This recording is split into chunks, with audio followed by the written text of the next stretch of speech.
Hello everyone, and welcome back to Mr. Night Fear. I know many of you listen to these stories to help you fall asleep. So, before you get settled in, I'd love for you to leave a comment letting me know where you're listening from.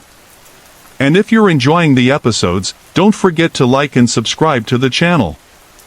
Now, let's get comfortable, relax, and begin. They say summer's the best time of the year, and honestly, I stand by that. Not because of parties or late-night drinking like most people might think, but because of nature. There's something about warm air and the outdoors that just clicks for me. Once June rolls around, I practically live outside.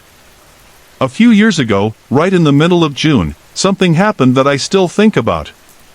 I must have been around 17 or 18 then. To give you some background, there's a huge forest preserve near my hometown Pine Hollow, Missouri. I mean huge. It's over 1,000 acres of trails, rivers, and woods so thick you could vanish in them. Even now, I'm sure I haven't explored every corner of that place. That summer, two of my close friends and I decided to go camping out there for a night. Technically, the preserve closes at dusk, and camping is totally off limits, but we figured there was no way anyone would find us if we hiked deep enough. The plan was simple: go far, set up camp, and lay low. My buddy Ethan was the outdoorsman of the group. Seriously, the guy lived and breathed camping. He could build a shelter from pine needles and probably knew 50 types of knots. Our other friend, Ryan, was always the one who brought the drinks. If there weren't beers involved, Ryan wasn't showing up. That was just his thing. I remember the feel of the warm wind brushing through my hair as we packed up Ryan's beat-up Ford in the driveway. It was perfect weather, not too hot, not too cold. By the time we got to the trailhead and started hauling gear into the woods, it was already close to midnight. I was definitely feeling the alcohol kick in as we marched. Ethan had this giant tactical flashlight he always brought. It lit up half the woods, so darkness wasn't much of an issue. Still, no matter how much I loved nature, being that deep in the forest at midnight had a weird edge to it. Like something wasn't right. About 30 minutes in, we stumbled across this little clearing, flat, quiet, and hidden away. Perfect. We set up the tent under Ethan's guidance and got a small fire going in the middle. Ryan cracked open a few more drinks, pulled out his Bluetooth speaker, and started playing music. The vibe was on point. We talked, laughed, and drank for a couple of hours. By then, we were all pretty buzzed. You could tell we were winding down. Ryan turned the volume down and started gathering empty cans into a trash bag. That's when it happened. Out of nowhere, this piercing whistle sliced through the woods. I mean loud, louder than anything we had heard all night. My heart dropped. It was so out of place, so sharp, it sobered me up immediately. The three of us froze. Ryan quickly shut off the speaker. All we could do was sit there, staring at each other, waiting. But the woods didn't make another sound. No owls, no rustling leaves. Just silence. The kind of silence that makes your skin crawl. I played the sound back in my mind. It didn't sound like an animal at all. It was a whistle like the kind a referee uses. Human. Ethan finally spoke in a hushed voice, telling us we needed to pack up and get out of there. But Ryan and I weren't sure that was the right move. What if whoever made that noise was watching us? What if they were waiting for us to run? It was past 3 a.m. Whatever this was, it wasn't good. Ethan thought whoever whistled already knew we were there. That idea chilled me to my core. I didn't know what was worse, staying put or walking through pitch-black woods while being hunted. In the end, we decided to wait it out. I went to put out the fire, but Ethan stopped me. He said the fire would help scare off any animals. That's when the reality of it all finally sank in. We were miles from the nearest road, cut off from everything, and there was someone or something out there with us. 10 more minutes passed. We tried talking again, just quieter. No music, no laughter. The fun was gone. We weren't even pretending to relax anymore. That's when I saw it. Over Ryan's shoulder, something small zipped through the air and landed directly in the fire. It was a firecracker. The thing lit up, crackling and sparking, and I screamed. Ethan bolted, flashlight bouncing wildly through the trees. Ryan and I were right behind him, abandoning everything. We ran like hell. Ryan eventually stopped and bent over, throwing up. Ethan killed the flashlight, and we stood there in the dark, panting, listening. Nothing. No footsteps. No voices. Nothing chased us. But the fear? It clung to us like the humid night air. Who would do that? Who just throws a firecracker at three guys camping in the middle of nowhere? Ryan wanted to get the hell out and never look back. But Ethan? He didn't want to leave all his gear. And he reminded us the fire was still burning. I couldn't believe it. He was worried about a forest fire after everything we'd just been through? But part of me understood. That fire could get out of control, and besides, no one had actually come after us. Maybe it was just a sick prank. Eventually, I agreed we should go back just to check. But I had no idea that the real horror hadn't even begun yet. Chuck had always been good with directions. He was the one who figured out how to retrace our steps back through the woods. As we got closer, I could see the dim flicker of the campfire up ahead. Just when I was about to step forward, Jackson suddenly held out his arm to stop me. His face had gone pale. He pointed toward the fire. I squinted, trying to make out what he was seeing, and my stomach dropped. There were 3 people sitting in our camping chairs. Totally still. Like mannequins. One of them was facing our direction. His mouth hung open, and his eyes looked empty. Hollow. Not a single one of them moved. They just sat there, as if frozen. No one was talking. No shifting. No signs of life at all. Just that eerie stillness. It was wrong. Deeply wrong. The kind of wrong that makes the hair on your neck rise without explanation. The 3 of us stayed low, watching for another minute or so, trying to understand what we were seeing. Then we silently decided to back away. As we turned, Jackson accidentally kicked a rock, and it clattered loudly through the underbrush. He muttered a curse under his breath. Instantly, the firelight vanished. Snuffed out in a blink, like someone had thrown a blanket over it. We didn't waste a second. We took off running, tearing through the woods. This time, though, we heard someone chasing us. Heavy footsteps. Branches cracking. Leaves crunching. Something or someone was behind us. We didn't stop until we hit the edge of the forest and spotted Jackson's truck parked just off the dirt road. We dove in and slammed the doors. Miraculously, nothing followed us. The drive home was silent. No one wanted to talk. We were each trapped in our own thoughts, trying to explain what we'd seen.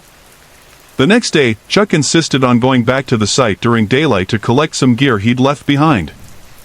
Jackson refused, but I agreed to tag along. It took a while, but we found the camp again. Everything looked untouched except for Chuck's tent. As we got closer, a horrible stench hit us. Chuck unzipped the tent, gagged, and stepped back. Inside, curled up in the corner, was a dead rat. Rotting. Its fur was patchy, its eyes sunken. The smell was awful. I took that as a sign. I've never gone back to Black Hollow Preserve since. This next part happened about a month later, and it changed everything. I'm 24 now. Still living at home in a quiet little suburb just outside of Ashwood, Missouri. My folks and I don't exactly get along. Money's always been tight, and every paycheck I bring in goes toward keeping us afloat. We argue a lot. Over dumb stuff. So when I'm not working or with friends, I try to stay out of the house. I won't drag you through a sob story, but let's just say I didn't have the easiest childhood. Over the years, fitness became my escape. There's this park about 10 minutes from my place called Valley Ridge.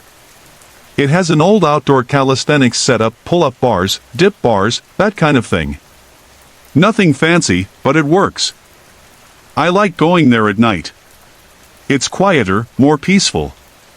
During the day, it's packed with families, joggers, and dog walkers. That one night was a scorcher.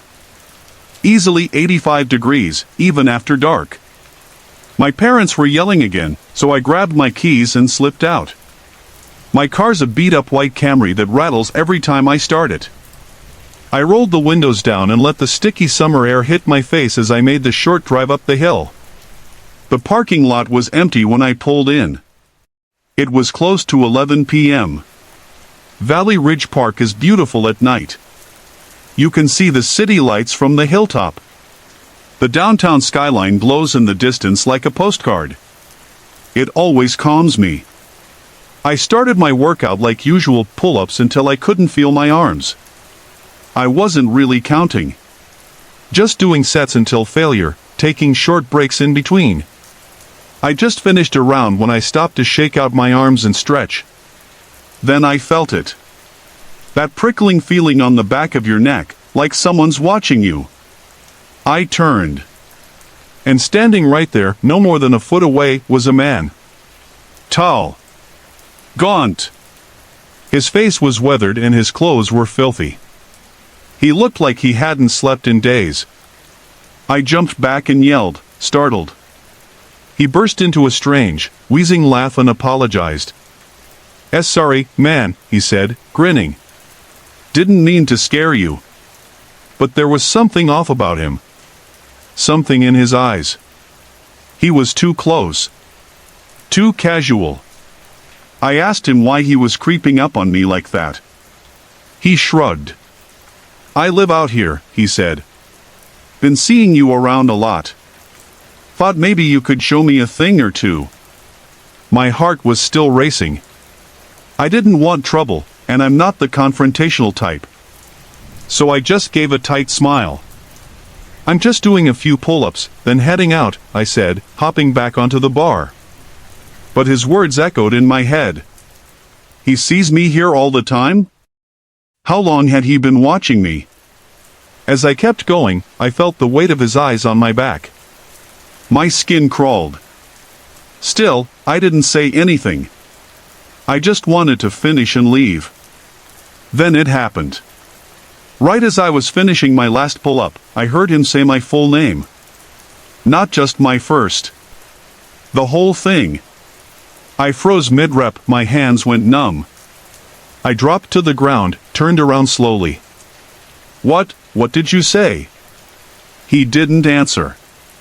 He just stood there, smiling with wide, bloodshot eyes. That smile, I still see it when I try to sleep. I honestly thought I was imagining things. That's how strange it felt. But deep down, something twisted in my stomach, warning me to leave, like my gut knew something was wrong before my brain caught up. I didn't say a word. I just turned and walked fast back toward my car. I could feel that man's eyes burning into me as I moved, but he didn't follow. Just before I pulled out of the park, I took one last glance through the trees. He was there, hanging from the metal bar I had just been using. He tried to do a pull-up, struggling, in the exact same spot where I'd been earlier. It was like he was copying me. I got out of there fast, heart racing. The entire ride home, my mind kept spinning. Did he actually say my name? Was I losing it? I tried to shake it off. The next morning came early. I work construction, which means I'm out of the house before dawn, way before my parents are up. When I opened the front door, something caught my eye. An envelope. No stamps. No return address. Just my name in thick black marker. I stuffed it in my backpack, thinking I'd check it out later. That day was brutal, one of those boiling hot Midwest summer days where the sun bakes the concrete and you can't breathe. I took my lunch break early and sat in my car with the AC running, unwrapping my sandwich with sweaty fingers. That's when I remembered the envelope. I opened it, not expecting much. Inside were 10 printed photos. Of me. At first, I didn't get it. I thought maybe someone was playing a joke. But then I looked closer. Each photo had been taken without me knowing. One was of me sitting in my car. Another was at the job site. One was me at the park the night before, stretching. My stomach dropped. My mind flashed to that creepy man at the pull-up bar. My hands started shaking. One of the last photos was of our house. But the final one, it was me, asleep. Taken through my bedroom window.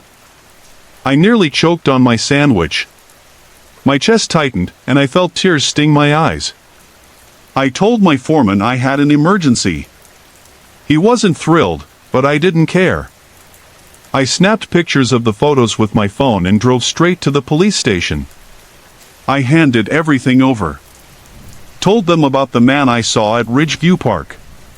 Gave them every detail I could remember, what he looked like, what he was wearing, what he said. They said they'd look into it. I told my parents, too. For once, they didn't brush it off. They actually took it seriously. But it didn't stop there. 2 nights later, I woke up to soft knocks at our front door. It was around 3 a.m. I didn't move. Didn't check. Just lay there frozen, listening, hoping it would stop. The next morning, I found a sticky note stuck to my driver's side window. It had a heart drawn in thick Sharpie. I went back to the police. They said they'd open a case for stalking, but that it might be hard to build without solid proof. That was about a month ago. Since then, I've been sleeping with one eye open. My parents are thinking about moving, but things are tight financially. I'm constantly checking the locks, peeking through the curtains. I don't know if this guy's watching or waiting, or if he's even still around. But something tells me he's not done. Hey everyone! I put a lot of effort and heart into creating these videos just for you. If you're enjoying the content, I'd love to hear from you. Drop a quick comment below and let me know where you're watching from and what time it is for you right now. Your support means the world to me, and it keeps me motivated to bring more awesome videos your way. This all started last summer. I had just turned 22. I wasn't much of a social guy back then. Most nights, I stayed in unless someone dragged me out. And that night, it was my buddy Philip who convinced me. He texted saying there was a party a couple towns over, and he wanted me to come. I wasn't in the mood, but figured it beat being alone. Philip and I lived in different parts of the state, so we agreed to drive separately. He sent me the address, and I was on my way. As soon as I pulled onto the street, boom. He bailed. Said something came up. I was furious. There I was, parked outside a house full of strangers, debating whether to turn around. But I'd already driven 40 minutes, and pride wouldn't let me waste the trip. So I got out, climbed the porch steps, and knocked. The guy who answered, Randy, was surprisingly chill. Mid-20s, friendly smile, didn't have that cocky vibe. He made me feel like I belonged right away and started introducing me around. The people were cool. Chill vibe. No drama. Even a couple girls caught my eye. After a while, I loosened up. I started drinking. A lot. Time blurred. I must have hit it harder than I realized because sometime after 2 a.m., I felt sick. The music was still pumping, the living room was packed, and I needed air fast. I climbed the stairs looking for a bathroom. Every door I tried was locked or occupied. The house was deceptively large. Either that or the alcohol was messing with my sense of direction.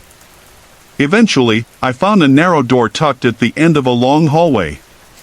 It led to an attic, or something like it. The air was dusty and stale, and it was dark as pitch. No light switch. I stumbled forward, using my phone to guide me. In the far corner, there was a window. I pushed it open and leaned out. Cool air hit my face like a blessing. I stayed like that for a long minute, thinking I might throw up onto the roof. But the breeze helped. So I just hung there, staring at the quiet night. That was the last moment I felt calm for a long time. It was late, and the quiet outside felt like a relief from the loud music and shouting downstairs. The cool night breeze drifting in through the open attic window helped clear my head. I stood there for a while, letting it settle me. I was just about to close the window when I heard something strange. Footsteps. Not inside. On the roof. At first, I thought I was imagining it. Maybe I was just drunk. But then I heard it again. Cautiously, I stepped out onto the roof. Now look, if I had been sober, there's no way I would have done something so dumb. But the beer in my system made me feel invincible. I stood up slowly and looked around under the pale moonlight. And that's when I saw them. Two masked men crawling out of one of the upstairs windows. Each of them had a duffel bag slung over their shoulders. It hit me all at once. Randy's house was being robbed. My heart raced. Should I shout? Should I run? What if they had guns? While I was frozen with panic, my foot slipped and knocked a loose shingle. The scraping sound echoed in the quiet night. One of the intruders snapped his head toward me. Our eyes met just for a second. Then he nudged the other one, and they started moving across the roof toward me. I could barely think. My heart was thudding like crazy. But one thing was clear, I couldn't let them get away with it. Randy had been nothing but kind, and something in me refused to just stand there and watch. So I followed them. Quietly, carefully, I stayed back as they moved toward the slanted side of the roof. It looked like they were heading for the edge, planning to jump down or climb into a tree nearby. I reached for my phone to call 911. But my hands were clumsy, and it slipped from my grip. It clattered loudly across the shingles. "Who's there?" one of them barked. I ducked low, heart in my throat. My eyes darted around.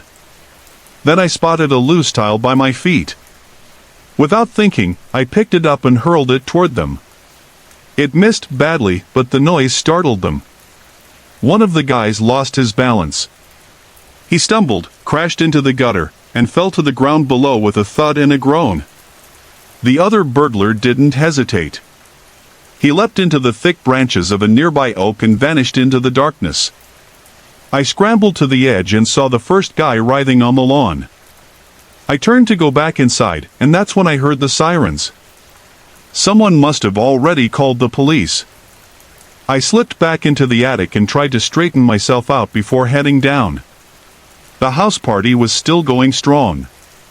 Lights flashing, people dancing, drinks in hand, no clue what just went down on the roof. I found Randy in the kitchen, laughing with a group of people. I pulled him aside. "Randy, man, you need to call the cops," I whispered. "Someone just robbed your house. I saw them. On the roof." His smile dropped instantly. "Wait, are you serious?" As he pulled out his phone, I explained everything. His expression shifted from confusion to disbelief to horror. The music got turned down. People started whispering. The whole vibe of the party changed in a heartbeat. Turns out, a neighbor had already called the police. Not about the robbery, though. They were calling to complain about the noise. Talk about weird luck. By the time the cops arrived, I led them to the injured burglar still groaning on the lawn. He was arrested on the spot. His partner, though, was long gone. The party wrapped up pretty quick after that. Folks filtered out. The lights came on. I tried my best to act sober, but I was still stumbling a little. Randy shook my hand and thanked me over and over. He was shaken but grateful. I thought that was the end of it. But months later, I found out things had only gotten worse. It was a warm spring night. I was over at my buddy Philip's place, playing Xbox, when he got a call. It was Randy, inviting us over for beers. I hadn't seen him since the party. When we pulled up to Randy's house, I almost didn't recognize it. The windows were different. So was the front door. Everything looked newer. Stronger. Reinforced. Thick metal frames, security bars. Not at all how I remembered it. Randy met us at the door and waved us inside. We headed to the basement, cracked open some beers, and played a few rounds of pool. He remembered me right away. "You're the guy from the party, right? The roof?" I nodded. "Yeah. Wild night." Then he told us what happened after that night. The guy the police caught? He never gave up his partner. Took the fall alone and got sentenced. But that wasn't the end of it. Less than a week later, Randy's family started getting threatening letters. No return address. Just chilling messages and sometimes even photos, shots of his mom walking the dog, his dad at the grocery store. Someone had been watching them. Of course they told the cops. But there weren't any fingerprints. No real leads. Then things got creepier.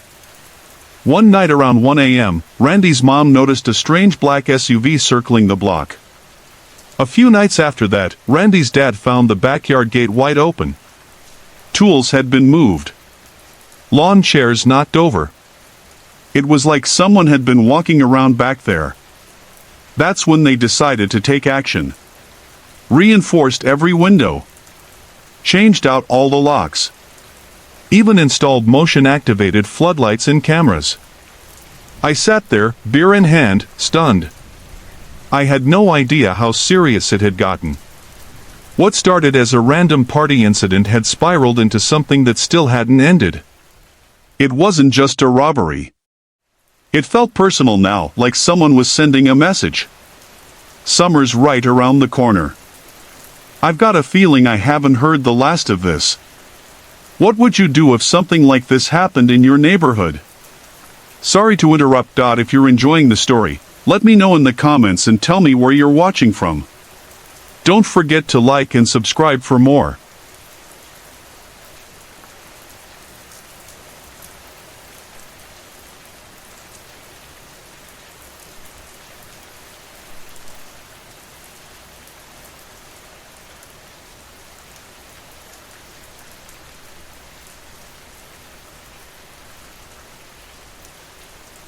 When I was 21, I spent a lot of time alone at my parents' lake house in Pine Hollow, a quiet little town tucked away in the Pacific Northwest. The house sat right on the edge of Stillwater Lake, with a small public park just across the water. Most of our neighbors lived on big wooded lots. The area was pretty upscale, old money kind of vibe, so every house had its own stretch of shoreline. I don't live there anymore, but back then, I was in college and home for the summer break. My parents own a few homes and travel a lot for business, so it wasn't unusual for me to have the place to myself. It was just a random warm night, might have been a Tuesday or Wednesday. I was off school, so the days blurred together. I was curled up on the corner couch in the sunroom, my favorite spot. That room had floor-to-ceiling windows that caught every breeze off the lake. I had the windows wide open and the TV on low, watching a comfort show I'd seen a dozen times. Then I heard splashing. It came from the lake. At first, I figured it was just ducks or maybe a heron. They'd flap around sometimes, fighting or diving, so I didn't think much of it. But after a while, it didn't stop. The sounds were heavy, too heavy. Like someone was wading through the water. I turned the TV volume down and leaned toward the screen door, trying to listen. The splashing was still going, but now I heard humming. A man's voice. Low, steady, off-key. It sent a chill down my arms. Someone was in the lake. Each house owned a section of the lakefront. Trespassing wasn't allowed. I stepped back inside to flick on the deck lights, hoping maybe I'd catch a glimpse. As soon as I hit the switch and the backyard lit up, the splashing and humming stopped. Dead silence. Whoever it was had seen the lights. I stood there a second, watching the water. Maybe it was a neighbor? But that didn't make much sense. No one ever swam in the lake at night. Most people didn't swim in it at all. Too murky. Too cold. Too many stories about things brushing up against your legs. Either way, I wasn't going out there. I turned off the lights, locked the sunroom door, and sat back on the couch. I texted my older brother, who was away at school in Colorado. No reply. I tried to shake it off and keep watching TV, but something about the room felt exposed. All those windows made me feel like I was on display. I looked outside again. Nothing but blackness. Then I heard a soft sound. It was faint, almost like a scrape or a footstep on the deck. I fumbled for the remote to shut off the TV. The screen went dark, and the room fell into silence. And that's when I heard it, just outside the nearest window, the sound of breathing. Deep, slow, heavy breaths. I froze. Then, slowly, I slid down on the couch until I was lying flat. I didn't want whoever it was to see me. I could hear my own heart pounding. Then came a voice. Deep. Close. I see you. It came from just outside the glass. I stopped breathing. For a second, I thought about staying silent. But I couldn't. I blurted out, "Paul? Is that you?" Paul was the name of our next-door neighbor. He was older, kind of eccentric. Silence. No reply. Then soft, barefoot-sounding footsteps moved away from the window. I stayed completely still, listening as they faded around the side of the house. I must have laid there for 5 whole minutes before I dared move. Then I shot off the couch and checked every door. Front locked. Side entrance locked. Sunroom double-checked. I messaged my whole family, letting them know something weird just happened. My dad called and told me to go check the backyard lights again and see if anyone was still out there. "Be the man of the house," he said. "Protect it." So I grabbed the biggest kitchen knife we owned and cracked the back door. I stepped onto the deck, keeping low. Everything looked quiet. Still. But then I saw them. Footprints. Wet ones. Half-dried, but barefoot for sure. I followed the prints around to the side of the deck. That's when my heart stopped. At the far edge, just past the railing, a pair of eyes stared up at me. The top of a man's head. Just his forehead and eyes, barely peeking over from the ground below like he'd been crouched there, waiting. We locked eyes. And then, in one fluid motion, he turned and vanished into the dark. I bolted back inside and called 911. I didn't even wait to call my parents again. When the sheriff's deputies arrived, I finally exhaled. They walked the property with flashlights, asking questions. Did we have any enemies? Problem neighbors? Had anyone been acting strange lately? We had nothing. No one came to mind. That night, I shut and locked every single window. I ran the AC and tried to sleep, but every little creak made me sit up. The next morning, when I opened the blinds and saw sunlight pouring through the trees, I actually smiled. I don't think I'd ever been so happy to see daylight. As far as I know, the man never came back. But I still wonder sometimes, especially when I'm out walking my dog at night. Morning, afternoon, or evening, I always check over my shoulder now. Especially when I pass the lake. Because I never did find out who that man was, or why he whispered those words like he'd been watching me for a while. I take my dog, Cooper, on the same route every night. We leave through the back gate of our townhome in Maple Ridge, a quiet suburban neighborhood tucked just outside Asheville, North Carolina. The path leads into a small cul-de-sac used for overflow parking, and it's surrounded by thick pines. That detail might seem random now, but you'll understand why I'm bringing it up. We always go late. I'm not sure why, it just became our thing. It's peaceful at that hour. Usually around 10:30 p.m., sometimes closer to midnight. I've never had a problem with it. Until one night. That night, like every other, I leashed up Cooper and took my flashlight since there aren't any lights in the back lot. I also had one earbud in, listening to a mellow playlist I usually fall asleep to. Only one earbud though, just in case. You know, so I could still hear if something was off. And something was. As we reached the gravel edge of the cul-de-sac, I heard it. A voice. It was faint at first, far ahead, hidden in the darkness between the parked trucks and tall SUVs. But I didn't catch it right away. I was zoned out, halfway lost in the music. Then my brain caught up. I froze. I pulled the earbud out and stood still, the air turning colder the longer I waited. I tilted my head, just listening. Was I imagining it? And then it came again. A voice. Low. Muffled. Like someone speaking through a thick scarf or behind glass. But I couldn't see anyone. I did something kind of stupid, I moved forward. I figured I was overthinking. Maybe it was a neighbor talking outside. Maybe a TV left on upstairs. So I stepped ahead carefully, flashlight up, scanning. Cooper kept sniffing the bushes like nothing was wrong. I tried to shake the feeling creeping over me. But then, there it was again. A voice. A kid's voice. Except, something was off. It didn't sound quite like a child. It whispered, "Help." My heart just dropped. Like all the air had been sucked out of me. I froze mid-step, my flashlight jerking toward the rows of parked trucks. They were huge, casting long shadows, their dark windows impossible to see through. "Help," the voice said again. This time it came from the left side, right where the line of trucks ended and the forest fence started. I swept the light in that direction. Nothing. Cooper, still nosing at the bushes, suddenly paused. His ears perked up, tail stiff.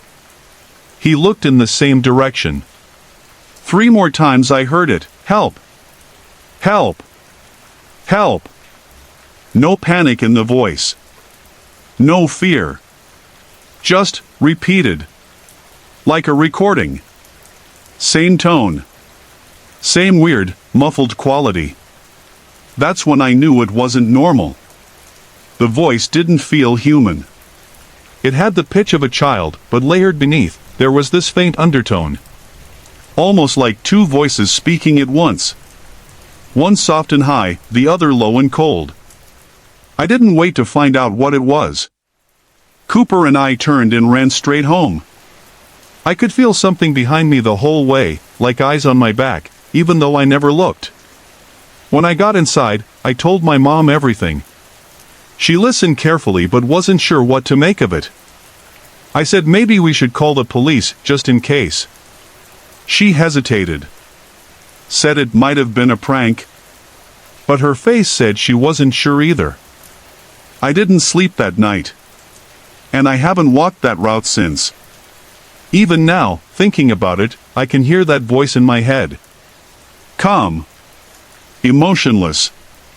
Repeating a word it didn't seem to understand. Like something trying to sound human.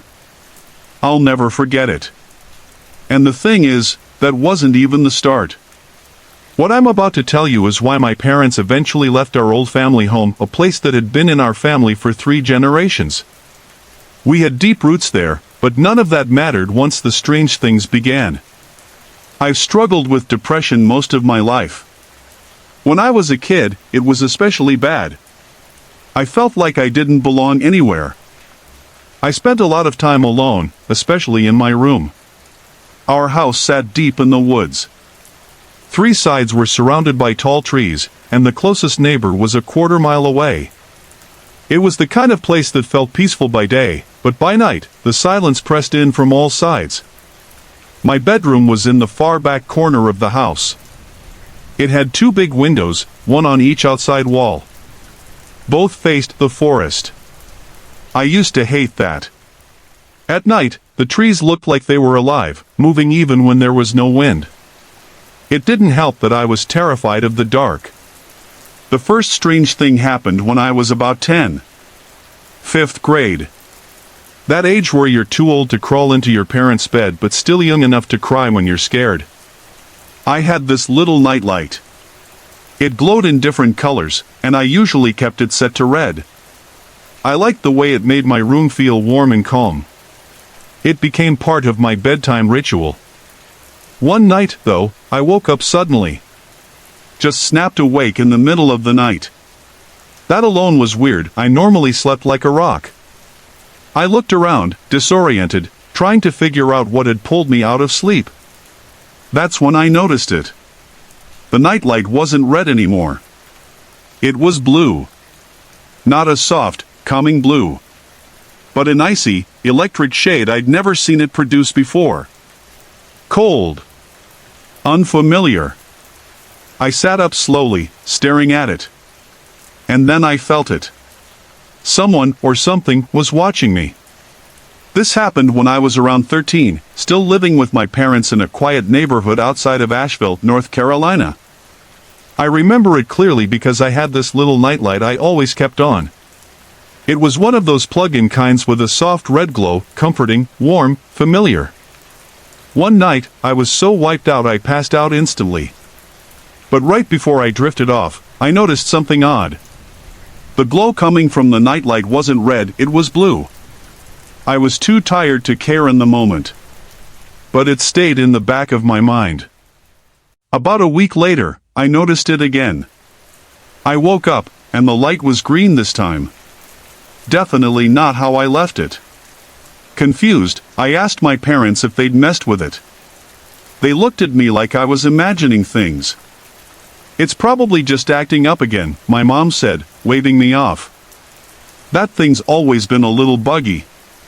I figured maybe they were right.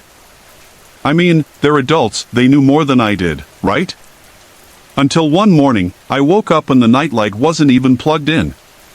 It was just sitting on the carpet, like someone had quietly placed it there. When I showed my parents, my dad just sighed. "You're too old for a nightlight anyway," he said. "Start focusing on school instead of this nonsense." A few days later, it vanished completely. Gone.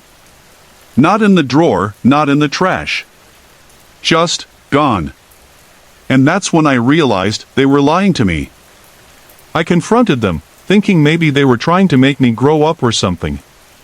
But the fight we had was explosive. Each of us thought the other was hiding it. No one gave in. They kept insisting they didn't touch it. Then came the week everything changed. 3 nights in a row, I jolted awake in the middle of the night. No dreams. No noise. Just alert. On the 4th night, I decided to stay awake and figure out what was happening. It was about 2:30 a.m. when I first heard it. Soft rustling, coming from my closet. I froze.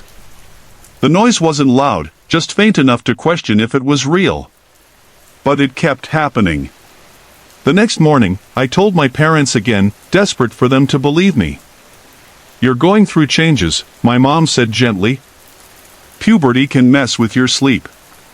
But it kept happening. Every night, I'd wake up and hear those sounds. It was like something was moving, shifting, sliding, brushing against the walls of my closet. It was slow torture. And it built up inside me until I snapped. I begged my dad to look for himself. He lost it. Furious, he stormed into my room, yanked open the closet, and started throwing things around: old baseball gloves, comic books, Halloween decorations. And then, he tore down one of my old posters. Behind it was a hole. A gaping hole in the drywall, wide enough for someone to crawl through. My dad stepped back, pale. My mom screamed. He grabbed a flashlight and tried to peer in, but the tunnel was too deep to see much. He ran outside, circling the house with a flashlight. That's when he found it on the side of the house, just beneath my window. A small opening in the dirt. He dug around it, and sure enough, it wasn't just a hole. It was a tunnel. A passage. Something or someone had created a way from the nearby woods straight into my bedroom wall. That night, my mom and I packed bags and went to my aunt's house across town. We didn't return. We moved out a few weeks later. I stayed with my aunt until then. To this day, my parents refuse to talk about it. I think deep down, they blame themselves. And maybe they should. Because the worst part is knowing someone was probably watching me sleep for over a month. I don't know what they wanted. I might never know. But if your kid tells you something that sounds weird, please believe them. My name's Leo. I'm 21 now. Honestly, I feel kind of stuck. A lot's changed in the past few years. My family life is a mess. I barely talk to my parents. My friends from high school? They've moved on or changed in ways I don't recognize anymore. I'm a senior at a state college in upstate New York, and to be honest, I have no clue what's next. Anyway, that's enough of my sad backstory. Last year, I went to Portland for a bit, Oregon, not Maine. I guess I was chasing some kind of meaning. Just needed to get away. One night, I ended up at this tiny dive bar called Ridge. Weird place. Dim lighting, sticky tables, punk music playing in the background. I was there alone. No big deal, I'm used to it. I tossed back 2 drinks and went to grab my jacket, but when I reached into my pocket, no keys. Just my luck. I stumbled outside and walked to my apartment a few blocks away. Locked tight. No spares, and no one around at that hour who could help. The rain started just as I was weighing my options. Eventually, I found shelter under an old railroad bridge near the river trail. The concrete was cold, but at least I was out of the rain. I sat there with my hoodie pulled tight, eyes fluttering shut. That's when I heard them. Voices. Low and fast, coming from across the riverbank. I sat up and spotted 5 men standing near the waterline. They had a little bow tied to a rusted dock, and they were passing around black duffel bags and briefcases. It didn't take a genius to figure out what was happening. Some kind of deal. Maybe drugs. Maybe worse. I stayed perfectly still. They hadn't noticed me yet, and I had no intention of changing that. I thought about finding a new hiding spot, but any movement could draw attention. So I stayed frozen, watching. Waiting. Sometimes I think about how I should have left that house sooner. Maybe then I wouldn't be stuck with these memories, ones that come back when I least expect them. It all started at a bonfire in a small town outside of Flagstaff, Arizona. Some guys were drinking, talking in hushed voices near the trees. I was half zoned out, trying to sober up before heading back to my friend Jake's place. Then suddenly, one of the guys shouted something harsh in a language I didn't understand, maybe German, and pointed a gun at another man. Everyone went quiet. The guy being threatened raised his hands and started talking fast, like he was pleading. It felt like a setup. Then the group stripped him down and started rummaging through his stuff like he was nothing. That's when I realized I wasn't safe here. I stood up slowly, trying not to draw attention. But I must have made some noise because one of them suddenly yelled, "There's someone there!" My blood turned cold. Without even thinking, I ran. They shouted after me, and though I couldn't understand most of it, one thing was clear: someone said, "Don't shoot." I ran until I puked. My legs gave out, and I collapsed in the gravel on the side of a dark country road. They could have shot me, easily. Sometimes I lie awake wondering why they didn't. Weeks passed. But that night never really left me. It was a regular Friday at Willow Creek High. I was walking through the hallway with my friend Emma, who was chatting about the new guy in math class. I wasn't really listening. My mind was elsewhere, my foster parents, the constant yelling, the fake smiles. I just wanted the day to be over. As we passed the lunchroom, I felt the sudden urge to pee. I asked Emma if she wanted to come with me. She shook her head. "I'll wait out here," she said, pulling out her phone. I walked into the girls' restroom and immediately noticed something off. It was completely empty. That bathroom was always crowded, especially after lunch. But now? Silence. I ignored the weirdness and headed into a stall. A few seconds later, I heard the bathroom door open and close fast. Someone else had come in. But then, nothing. No footsteps. No sounds. Just silence. I figured it was someone hiding out. Maybe ditching class. It wasn't unusual. I stood up and buttoned my jeans. That's when I noticed some scribbled notes on the stall wall, stuff about teachers, random phone numbers, teenage nonsense. I laughed quietly to myself. Then I heard the door open again. This time, I assumed whoever had come in had now left. I stepped out of the stall and headed to the sink. As I pushed open the door to leave, I saw Emma standing there with a strange look on her face, wide-eyed and pale. "What's wrong?" I asked. She just stared. "Who was that standing behind you?" I laughed, assuming she was messing with me. "Very funny." "No, I'm serious," she said. "I came in to pee, but when I opened the door, I saw someone standing in your stall right behind you. Their shoes were practically touching yours." I froze. There was no one in there with me. Emma never joked like this. She was more likely to roll her eyes than pull a prank. She looked me dead in the eyes and said, "I swear. Someone was standing in there with you." I left right away. I remembered hearing the door open, but I hadn't heard anyone leave until just now. Later, I told an assistant principal about it. She smiled and brushed it off. "Probably just your imagination," she said. But I could see in her eyes she didn't want to deal with it. But Emma wouldn't let it go. She kept insisting. And the way she described the shoes, how close they were. It still gives me chills.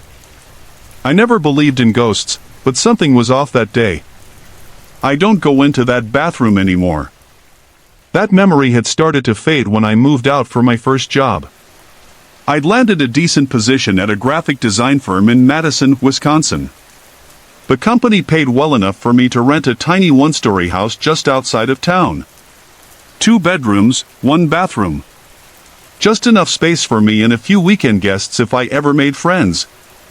The landlord, Michelle, was a friendly older woman.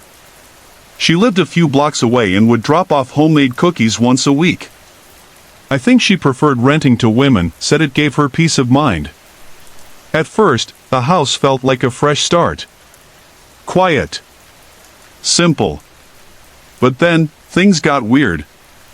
One night, I was making mac and cheese and heard a knock at the front door. It was after 10 p.m. I paused, wiped my hands on a towel, and asked, "Who is it?" Silence. I didn't open it. No one should be knocking that late, not in this neighborhood. The next morning, I got ready for work like usual. When I opened the door to leave, I froze. There was a yellow sticky note pressed to the storm door. It said, "Hello, beautiful." My stomach turned. My thoughts went straight back to the knock. It had to be the same person. I crumpled it and tossed it in the trash. I told myself it was probably some kid messing around. That evening, while cooking dinner, it happened again. Another knock. Earlier this time. I didn't move. I just stood in the hallway, not breathing. There was no peephole. No glass window. And the storm door didn't have a lock.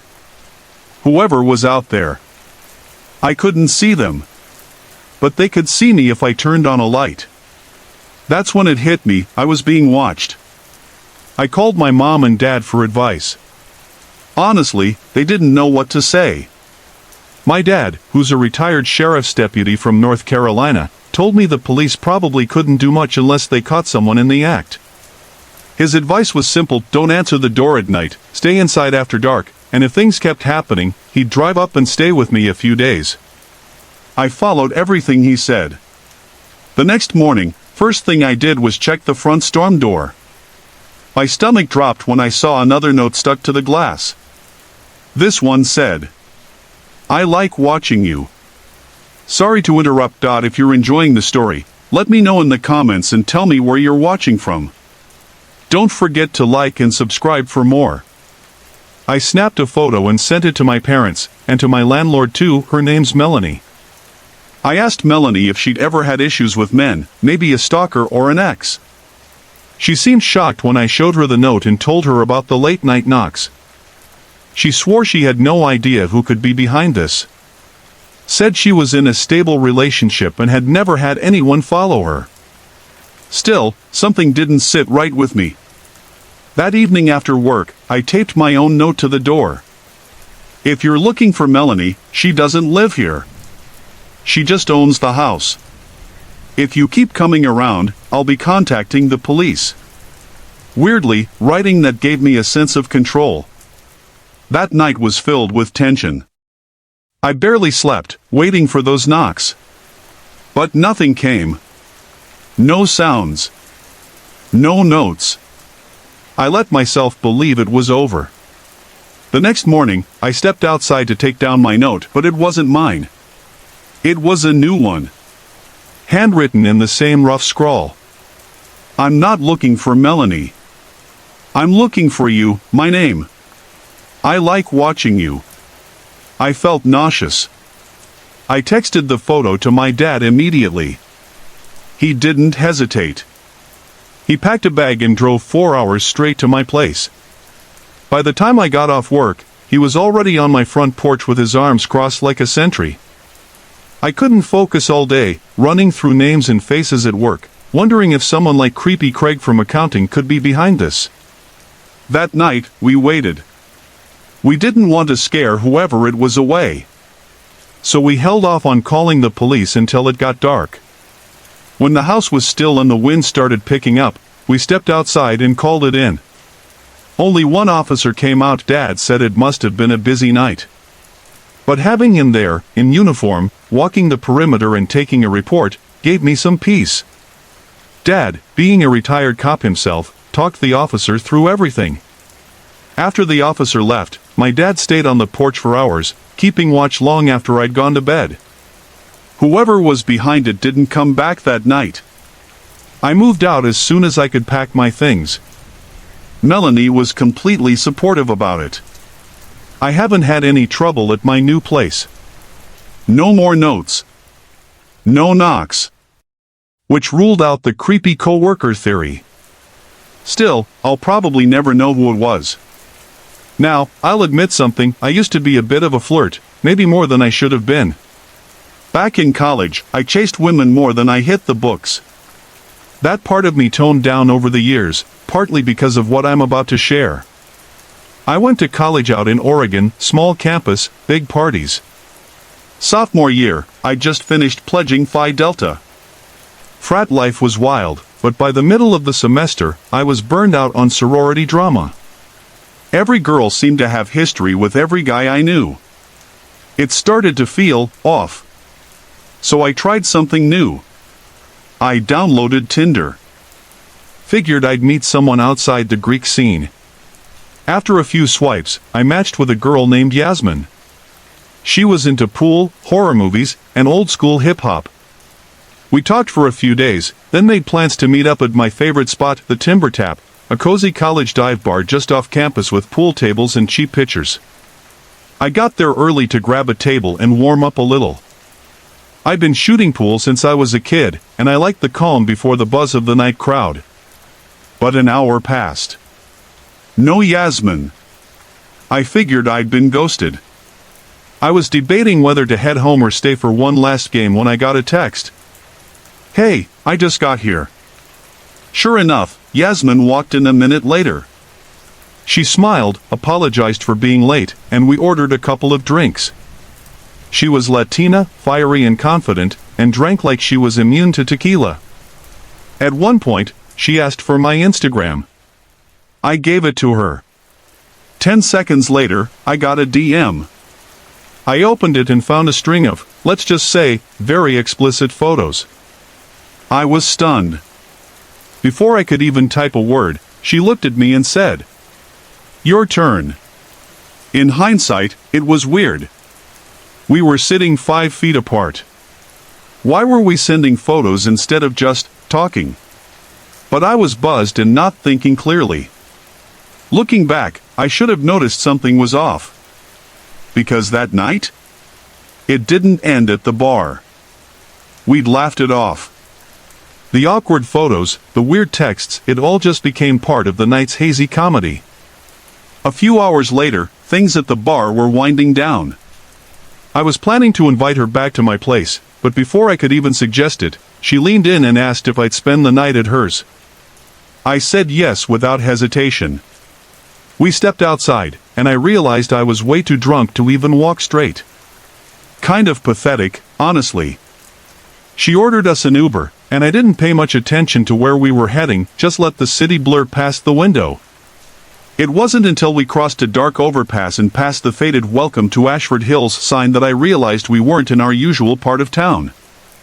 I'd never even heard of this area before. Her apartment was on the edge of a block full of rundown duplexes. The streetlights flickered, and the wind blew trash around like it had a mind of its own. I should have felt something, anything, but I was too buzzed to think clearly. She opened the door and motioned for me to go in first. I stepped inside. The door clicked shut behind me. It was pitch black. I turned to say something, probably a drunk joke about turning on the lights, but before I could speak, the room flooded with a harsh yellow light. And she was gone. Standing in front of the door now were 2 huge bald men in muscle shirts, arms crossed and staring directly at me. I spun around, only to find another man, also bald, also built, blocking my way forward. I wish I could describe more about the apartment, what furniture was there, what color the walls were, but I can't. The fear blurred everything. My body froze up. My brain followed. Then the man in front of me started talking. He said my name. My full name. Then my birthday. Then my home address. Then, with a hollow voice, he told me the girl I'd just gone out with was 17. That I'd received explicit photos. That I was screwed. And unless I wanted that information to ruin my life forever, I had to do exactly what they told me. Without resistance, I handed over my phone, my wallet, my keys. He claimed to be a major dealer, one of the biggest in the Northeast, operating out of the Appalachian Corridor. Said if I didn't start pushing his product through my university and fraternity house, he'd make sure everyone believed I was a predator. The 2 men behind me handed me a sheet of paper. Told me to write down my address and the names and numbers of as many students as I could think of. I asked for my phone, saying I needed it to look up contacts. One of them held it steady in front of me, letting me scroll while all 3 loomed over me like vultures. I could feel their breath. And I don't know why I did it, maybe it was instinct, or maybe I just wasn't thinking straight, but the second I saw a break, I bolted. I shoved past the guy behind me and sprinted out the front door. The cold night air hit my lungs like fire, but I didn't stop. I just ran. Block after block. Past boarded-up houses. Past barking dogs. Past an old gas station that looked like it hadn't worked in years. Eventually, I found a porch light that was still on. A modest brick house with wind chimes gently clinking. I pounded on the door and pleaded for help. A middle-aged woman answered. I begged to use her phone and called 911. The cops arrived quickly. I told them everything. The problem was, I couldn't remember the exact street we'd been on.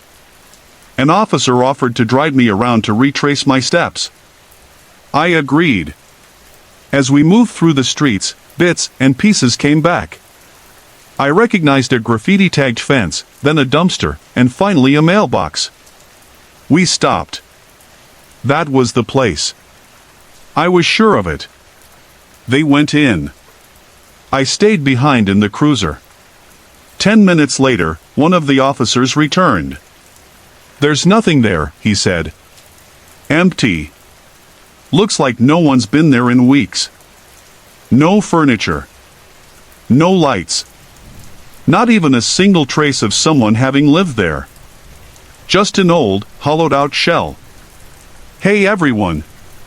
I put a lot of effort and heart into creating these videos just for you. If you're enjoying the content, I'd love to hear from you. Drop a quick comment below and let me know where you're watching from and what time it is for you right now.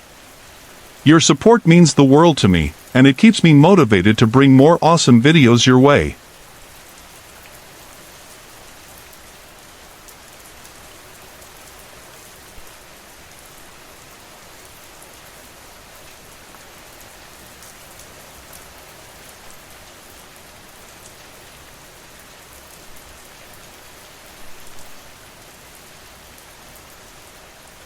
Let me preface this by saying I'm not proud of everything I do.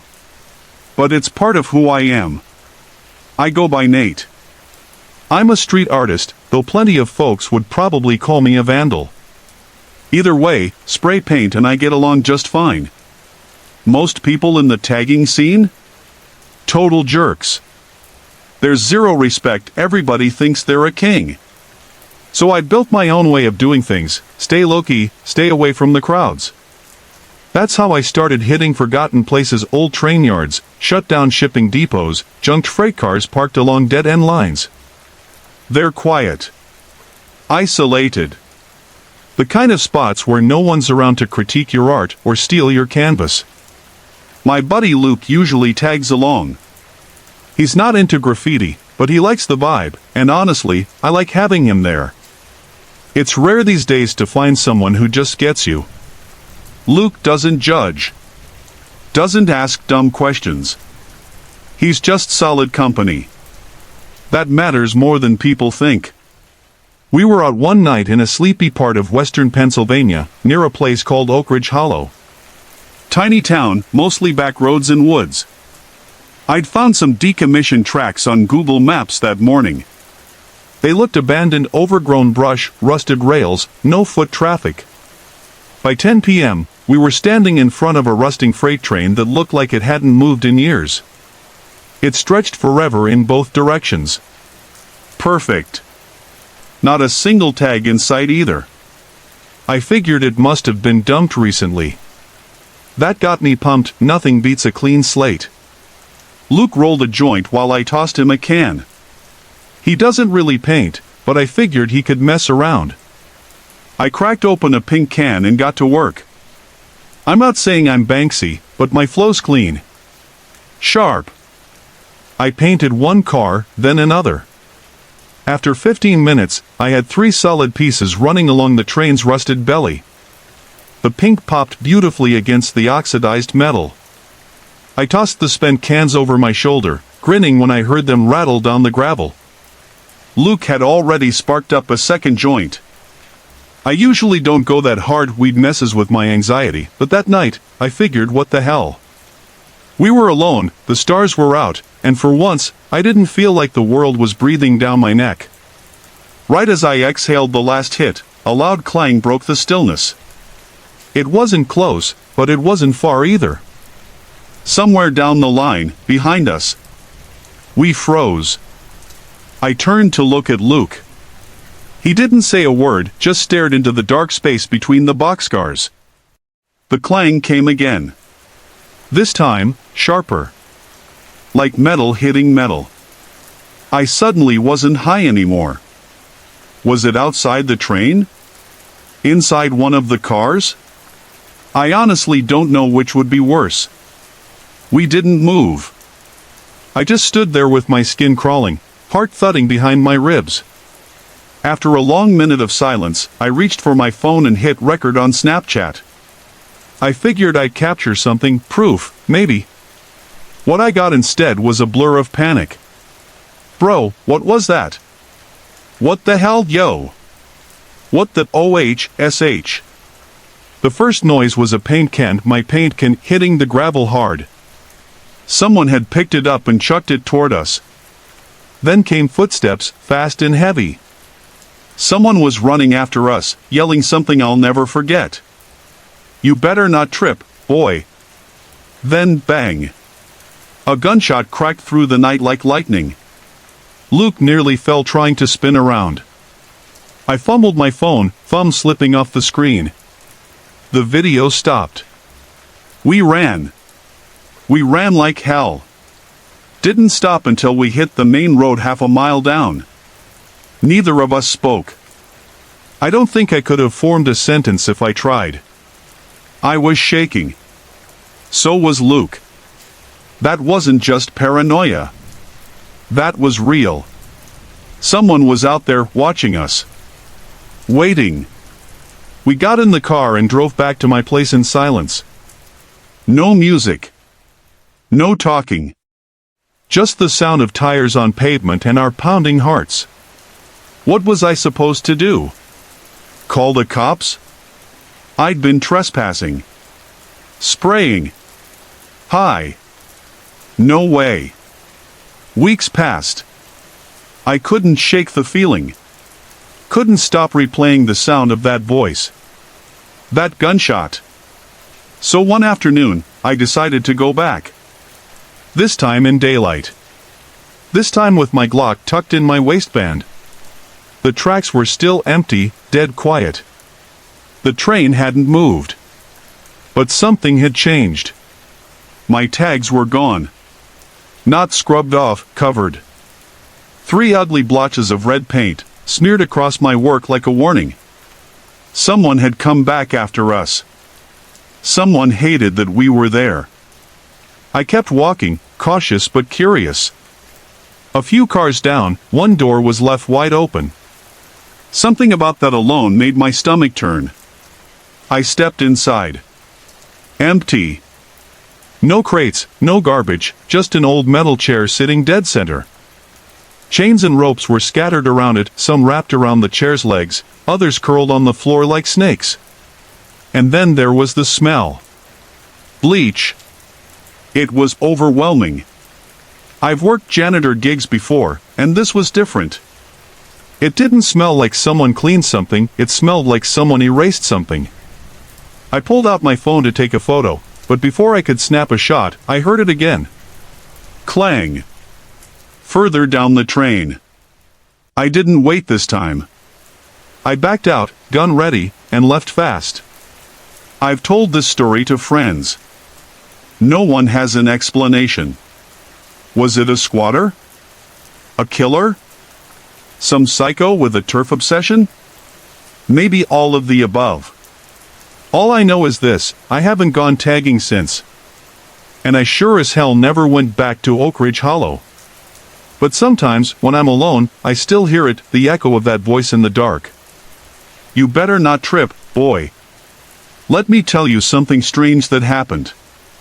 It's been weeks, but I still can't shake the feeling. I try not to think about it when I'm lying in bed, but sometimes, late at night, I can still hear that gunshot echoing in my ears. Now, I don't know who was out there that night, maybe it was just some unhinged guy living off the grid. But it didn't make sense. I mean, who else would be lurking near abandoned train tracks like that? Still, something about how they moved, how they reacted, didn't fit the profile. Why they covered up my tags is another mystery I haven't figured out. But the most unsettling part? It was the chair. Right in the middle of the train car. Just one, lonely chair. I've thought about going back. Taking a picture, maybe just proving to myself it was real. But I can't bring myself to do it. Not yet. This all happened earlier this summer. It's July now. I'm back in my apartment in Austin, trying to focus on classes and pretend none of it ever happened. But when it creeps in, I write it down, like now. At the time, I just finished my junior year. I usually travel somewhere during the summer, Europe if I can afford it, or I just stay behind in the college town. Anything to avoid going home. But this time, I didn't have a choice. I went back to my hometown of Oak Hollow, tucked into the mountains of Colorado. Just had to survive a week there before catching a flight to Berlin. I didn't really want to reconnect with old friends. That part of my life felt like it belonged to someone else. But I didn't want to sit around the house either. So every day, I got up early and tried to keep busy hiking up backwoods trails, watching movies in my car, aimlessly driving through old neighborhoods. Anything to kill time. It was the last day of my visit. And I needed something different. Something to break the monotony. That's when I remembered something we used to do in high school, train hopping. We thought it was the coolest, edgiest thing in the world. I'd outgrown all that since, cleaned up my act, stopped taking stupid risks. But the idea kept circling in my head like a vulture. So I gave in. There's a hidden stretch of track out near Devil's Ridge, where freight trains still roll by now and then. It's out past the tree line and surrounded by thick brush. We used to go there because it was so secluded. No one around to see us climbing up. No one to call the cops. I drove out around 2 p.m., parked where the dirt road ended, and followed a familiar footpath through the undergrowth. The tracks were just how I remembered them, rusted, forgotten, swallowed up by nature. I stood there for a while, taking it in, until I felt that old excitement crawl up my spine. Let me describe the layout. The track cuts through the woods, passes through an old tunnel built right into the mountainside, and then leads out onto a massive steel bridge hanging over Coldwater Creek. We used to ride across that bridge like it was nothing. But today, I wasn't planning anything so bold. I figured I'd catch a ride just through the tunnel, then hop off at the clearing beyond it and walk back. No drama. Just a quick adrenaline shot before saying goodbye to the town for good. It only took 10 minutes before I felt the faint rumble through the soles of my shoes. The rails trembled as the train neared. I ducked low behind some shrubs as it passed, didn't want the engineer spotting me. After a few dozen cars rumbled by, I stepped out and started jogging alongside a boxcar with a low ladder. It was almost muscle memory, the grab, the pull, the jump. I hoisted myself up with no problem. The wind whipped past me as the train pushed forward, and the tunnel loomed ahead like the open throat of some giant beast. I braced myself and stared into the dark. That's when I saw a strange flash of light from deep inside the tunnel. It wasn't a headlight. It wasn't sparks. It was just weird. Like someone striking a match in a cave. I didn't have time to process it before we were swallowed by the dark. The train sped up. I held tight and squeezed my eyes shut. Then a hand grabbed my leg. It was ice cold and rough, like someone who hadn't touched warmth in years. I slipped halfway down the ladder, screaming and kicking into the darkness. But nothing was there when I looked. Then another hand slapped against my ankle. I screamed again and scrambled back up like my life depended on it. Maybe it did. Seconds later, we burst out into sunlight. I didn't wait. I jumped off before the train reached the bridge. I hit the ground hard and rolled into a patch of dry grass. The train roared ahead, indifferent to what just happened, dragging its steel weight across the bridge. I stood there, heart hammering, in the little clearing just past the tunnel, trying to make sense of it all. Were there people inside that tunnel? Were they trying to hurt me? Why? I kept pacing, mind racing, until the sickening truth settled over me.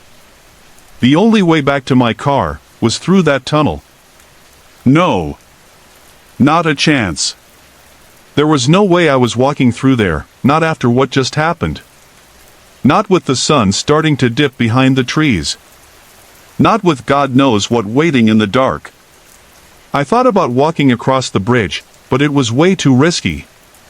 There was no ledge, no escape if another train came, and the river below was far too deep to survive a fall. I thought about calling someone, but who? What would I even say? Hey, I'm stuck on the wrong side of a haunted train tunnel, can you come get me? Yeah, no. So I sat in the dirt, staring at the tunnel, hoping for a solution. But I already knew there was no easy way out. What would you have done? I couldn't call the cops.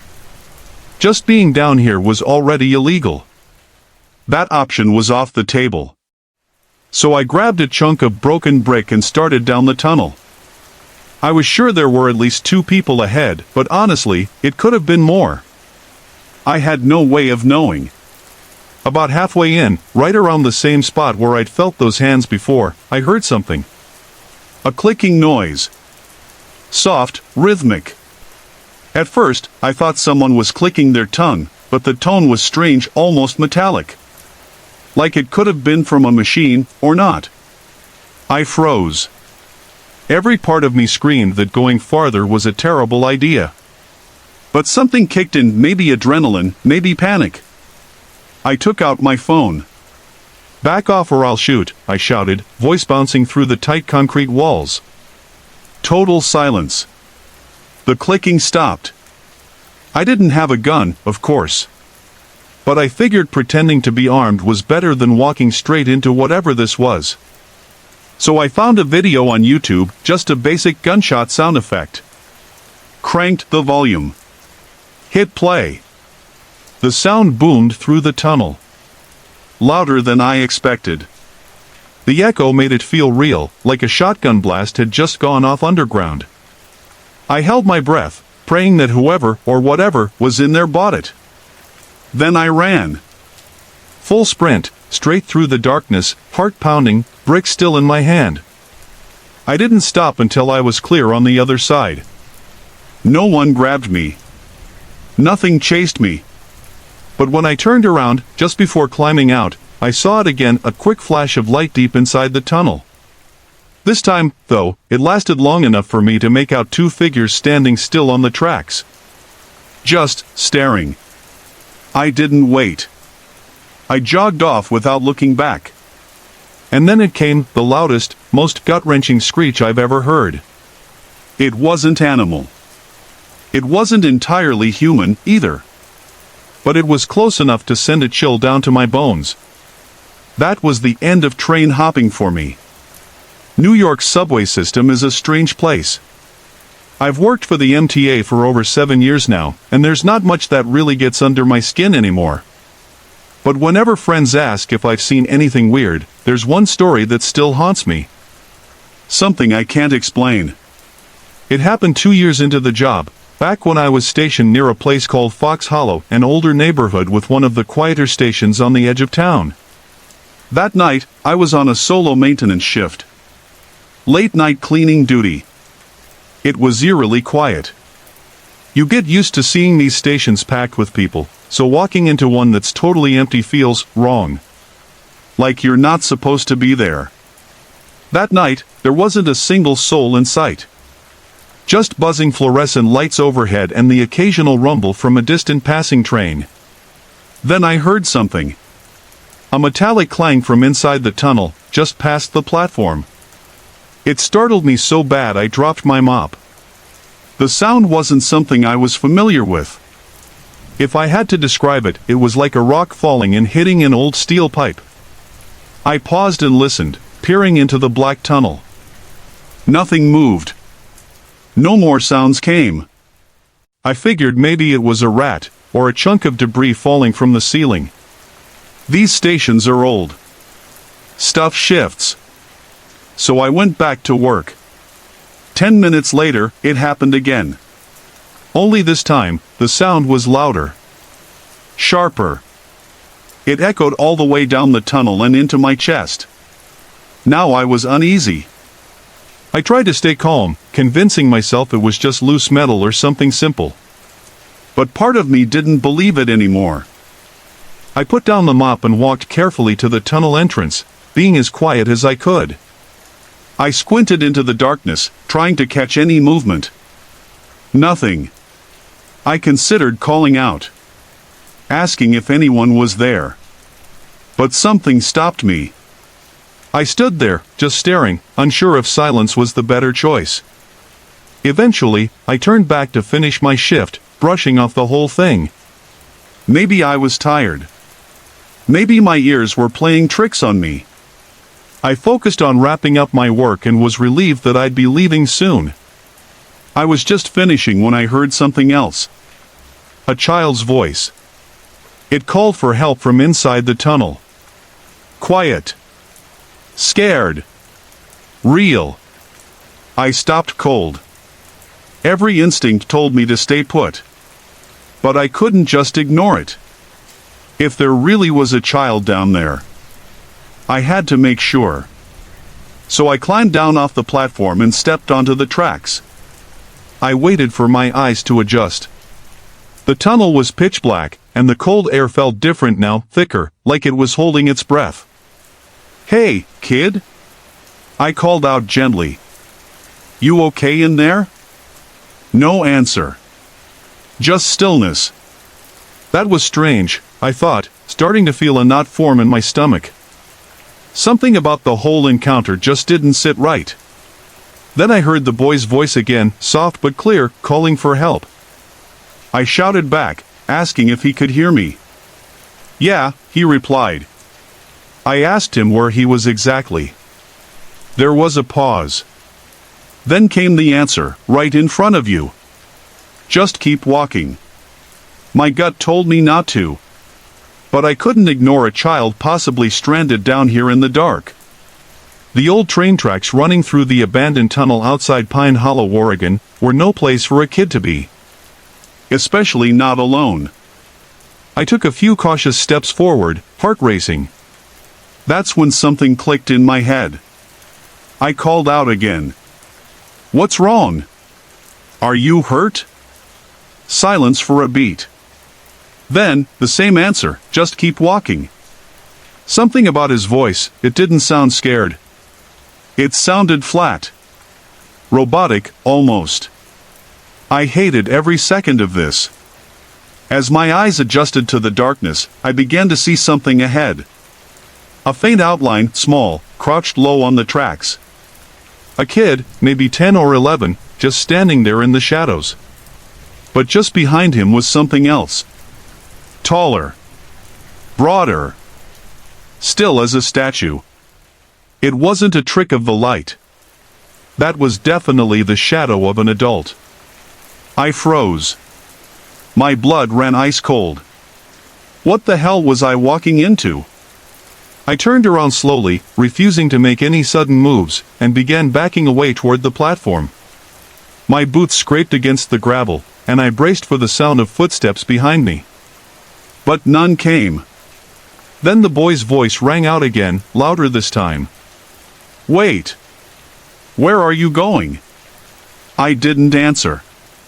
I couldn't. I climbed the stairs 2 at a time and didn't stop until I had cell service. I called 911 and reported everything. Sheriff's deputies arrived within minutes. They swept the tunnel and surrounding areas with flashlights and thermal gear. I stuck around, needing to know if I'd imagined it all. After 20 minutes of searching, one of the officers radioed in. They'd found a single child's sneaker lying in the middle of the tunnel. Just one. They said it might suggest a struggle. Maybe a sign someone had been taken. They pulled up local reports, databases, anything with a missing child in the area. Hours passed, but no match came up. Eventually, we were told they'd keep the file open and reach out if anything developed.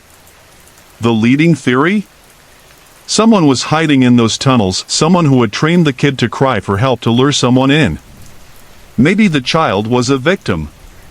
Or maybe he wasn't a victim at all. I don't know. Maybe it was their own kid.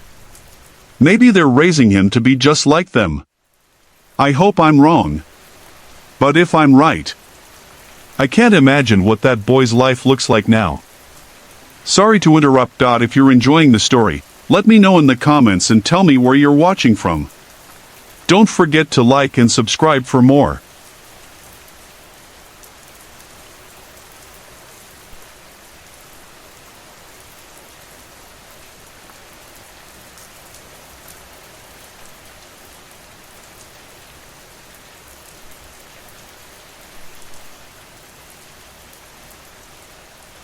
I grew up in a small town called Willow Creek. Just a couple thousand people, most of them old-timers who never left. I moved back after my divorce. I needed a quiet place to start over. Somewhere familiar. Somewhere safe. The house I bought was on the edge of town, near the woods. It was a one-story ranch with creaky floors and a long, narrow driveway. The wind always whistled through the trees, especially in the fall. That's when this happened, October. The nights were already getting cold, and the smell of burning leaves hung in the air. I live alone now. Just me and my dog, Jasper. He's a black lab, old and gentle. Doesn't bark much. Doesn't scare easy. That night, though, he growled. It started around 2 a.m. I was asleep, but Jasper's growl woke me. Low and steady. He was sitting at the foot of the bed, ears pointed toward the window. I sat up and looked outside, but all I saw was fog. Thick and still. Streetlight flickering through it like a dying flashlight. I told Jasper to lie down. He did, reluctantly. I closed the curtains and tried to fall back asleep. But then I heard footsteps. Crunching over the gravel in my driveway. Slow. Steady. One step at a time. I froze. No one should be there. No one should be walking up to my house at 2 in the morning. I slipped out of bed and peeked through the curtain again. This time, I saw him. A man. He stood in the middle of my driveway, facing the house. He wore a dark hoodie and jeans. I couldn't see his face. He wasn't moving. Just standing there like a statue. I waited for him to knock. Or walk away. Or say something. He didn't. I grabbed my phone to call the sheriff's office. But I hesitated. What would I even say? Hi, there's a man just standing in my driveway? They'd think I was overreacting. So I waited. Watched. After about 2 minutes, the man slowly turned and walked back down the driveway, disappearing into the fog. I barely slept the rest of the night. The next morning, I checked the security camera I'd installed above the garage. It didn't record anything. Just a blank stretch of time between 1:57 a.m. and 2:12 a.m. That made no sense. The camera was motion activated. I even tested it after work, walked in and out of the driveway. It recorded me just fine. But from last night? Nothing. I told myself it was a glitch. That maybe the fog messed with it somehow. Maybe it was all a weird dream. Until the next night. Same time. Same sound. Jasper growled. Deeper this time. More alert. I shot up and looked through the curtain. He was back. Standing in the exact same spot. This time, he was closer to the house. A few steps closer. Still not moving. Still just staring. I turned on the porch light. He didn't flinch. I unlocked the door. My hand was shaking. Hey! I shouted into the night. You need something? No response. He just turned again and slowly walked back down the driveway. I called the sheriff's office that night. A deputy named Chris came by in the morning. Young guy, nice enough. He walked the property, checked the woods, and looked over the camera system. Could be someone playing a prank, he said. But if he shows up again, don't open the door. Just call us right away. I nodded. That night, I didn't sleep at all. 3 a.m. The sound of gravel. This time, he didn't stop in the driveway. He came up the front steps. Jasper barked. Loud and sharp. That's when I really started to panic. I stood behind the front door, holding a kitchen knife. My phone was in my other hand, dialing 911. But just as I hit call, the doorbell rang. A slow, drawn-out ring. Like he was holding the button down for just a second too long. Then silence. I looked through the peephole. No one there. Not in the yard. Not on the steps. Gone. Chris came back the next day. This time, he brought another deputy. They dusted for prints but found nothing. I asked about extra patrols. They said they'd try. But that night, something changed. I woke to the sound of the garage door opening.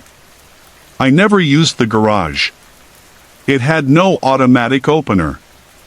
It was just a rotting wooden door that hadn't moved in years. I jumped out of bed and flipped on every light in the house.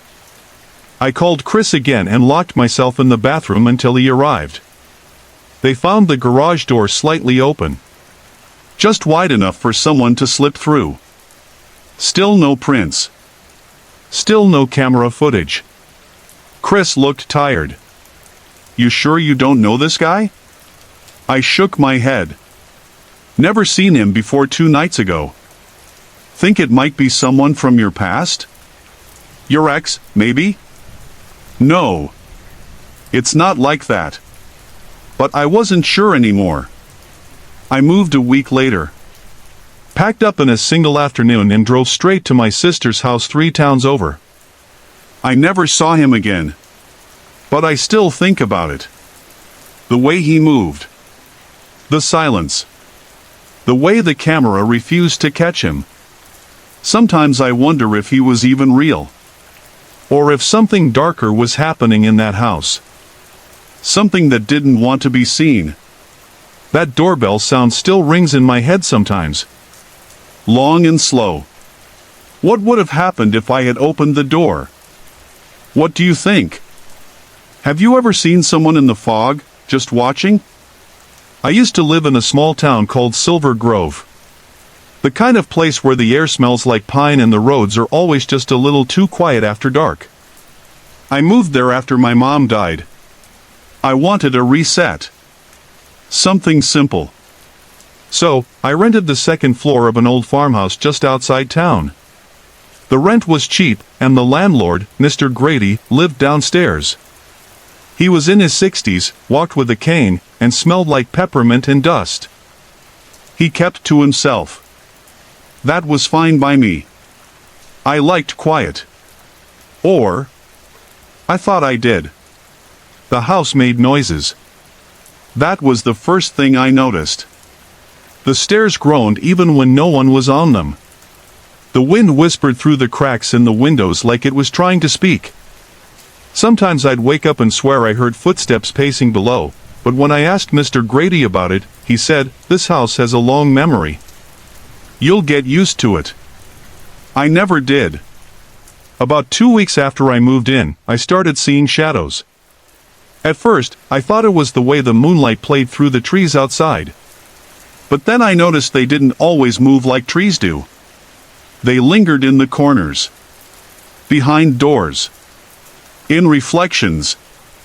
One night, I was brushing my teeth and looked up to see someone standing behind me in the mirror. A man. He wore what looked like a black coat. His face was hidden behind something. It looked like a mask, maybe? Or, like a cloth bag with 2 dark holes where the eyes should be. I turned around fast. No one was there. I told myself it was stress. I hadn't really been sleeping well. The grief, the move, it was probably just messing with my head. I didn't tell Mr. Grady. I didn't want him to think I was losing it. A few nights later, I was lying in bed, staring at the ceiling. The wind was loud that night. It rattled the shutters and pushed against the old house like it wanted in. Then I heard it. Tap. Tap. Tap. Not on the window. From the closet. My breath caught. I stayed still, listening. Then again. Tap. Tap. Tap. I sat up slowly and turned on the lamp. The closet door was shut, but I swear I saw something shift behind the bottom crack. A black edge, moving slightly, like fabric brushing the wood. I didn't open it. I didn't sleep. The next morning, I asked Mr. Grady if he'd ever had strange things happen upstairs. He took a long sip of coffee and looked out the window. "You ever hear about the man who built this place?" he asked. I shook my head. He was a tailor. Came here in the 1930s. Lived upstairs with his wife. But he got odd. Locked himself in that sewing room and wouldn't come out for days. People said they could hear whispering through the walls. His wife vanished. One day he just left and never came back. That night, I moved my dresser in front of the closet. I didn't care if it scratched the floor. But it didn't help. At exactly 3:17 a.m., I woke up to a click. The sound of the closet door unlocking. I didn't even know it had a lock. Then, a slow creak. The door opened. I sat frozen as the man from the mirror stepped out. He didn't move fast. He just stood there. His face still hidden by that loose black cloth. I couldn't see his eyes, but I felt them on me. He raised his hand. His fingers were long, covered in what looked like thread or hair. And then, he pulled a thin, silver needle from his sleeve. I screamed. The light flicked on. Mr. Grady was in the room, holding a bat. But the closet was empty. The next morning, he helped me carry my things out. He didn't ask questions. As I was leaving, he handed me an old photo. "Found this when I bought the place," he said. It was a black and white picture. A man in a dark apron, standing in front of a curtain. Behind him, barely visible, was a figure, its face hidden under a cloth. I moved into a small apartment near the post office. New place, new locks, no closet. But sometimes I still wake up at 3:17 a.m. And sometimes, I swear I hear tap, tap, tap behind the wall. Sorry to interrupt. If you're enjoying the story, let me know in the comments and tell me where you're watching from. Don't forget to like and subscribe for more.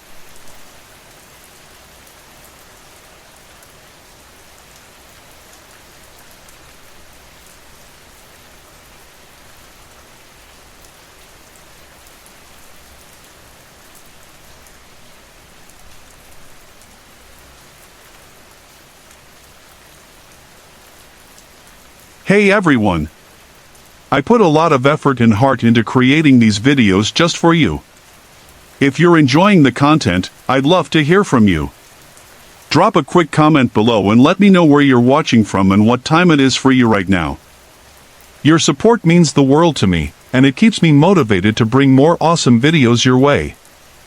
I used to be a night officer in a small town called Millstone, not far from the old train tracks that haven't been used in decades. It's the kind of place where people leave their doors unlocked, and neighbors wave from their porches. But the nights? They're different.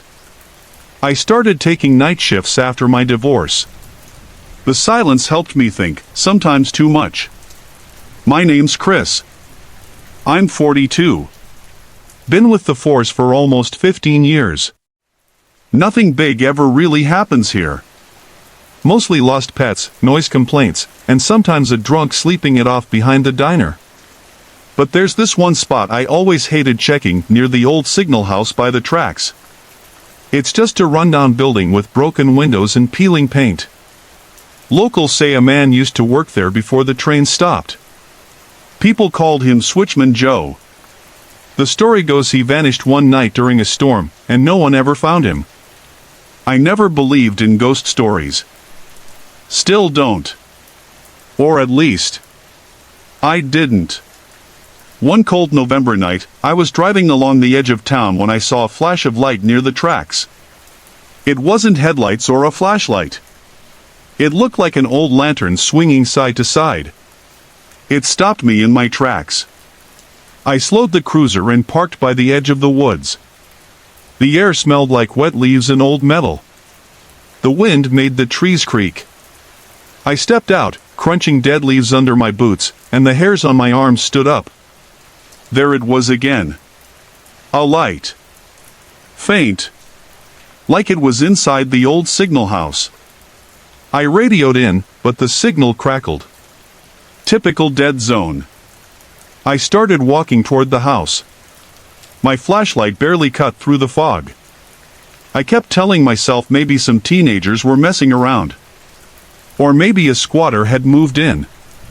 But I didn't hear laughter. No voices. Just wind. I reached the door. It was slightly open, like someone had gone in just minutes before.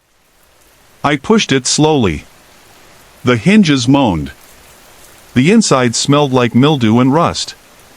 My light landed on an old chair, a broken desk, and scattered papers that hadn't moved in years. But on the floor, muddy footprints. Fresh ones. I followed them, my heart thumping in my ears. They led to a back corner. No one was there. Then I heard it. A low whistle.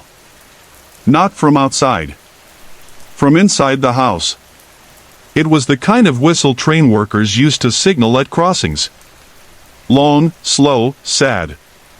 I turned quickly. Nothing. I felt the air shift, like something had just passed by me. I spun around, flashlight shaking, trying to find a person, anything. But it was just me. At least I thought so. I backed away, hands tight on the flashlight. I reached for my radio again. Static. Then, a voice. But it wasn't dispatch. Train's coming, time to switch. The voice was hoarse, like someone had smoked for 50 years. It echoed from the ceiling, then from the floor, like it was bouncing around me. I ran out. Back to the car. I sat there, doors locked, trying to breathe. My hands were cold. I kept checking the back seat. Empty. After a few minutes, the lights on my dash flickered. Then the engine died. Then the lantern light appeared again. This time, closer. Right in front of the car. I froze. A tall shadow stood behind it. I couldn't see a face. Just the outline of a man, holding the light, not moving. Then the light went out. Gone. Like someone flipped a switch. Suddenly, the car roared back to life. I didn't wait. I turned around and drove straight back to the station. Didn't say a word to anyone. Next morning, I went back with another officer. We checked the signal house. No footprints. No light. No signs of anyone being there. But the strange part? The mud that was on the floor? It was dry. As if it had been there for years. That night stayed with me.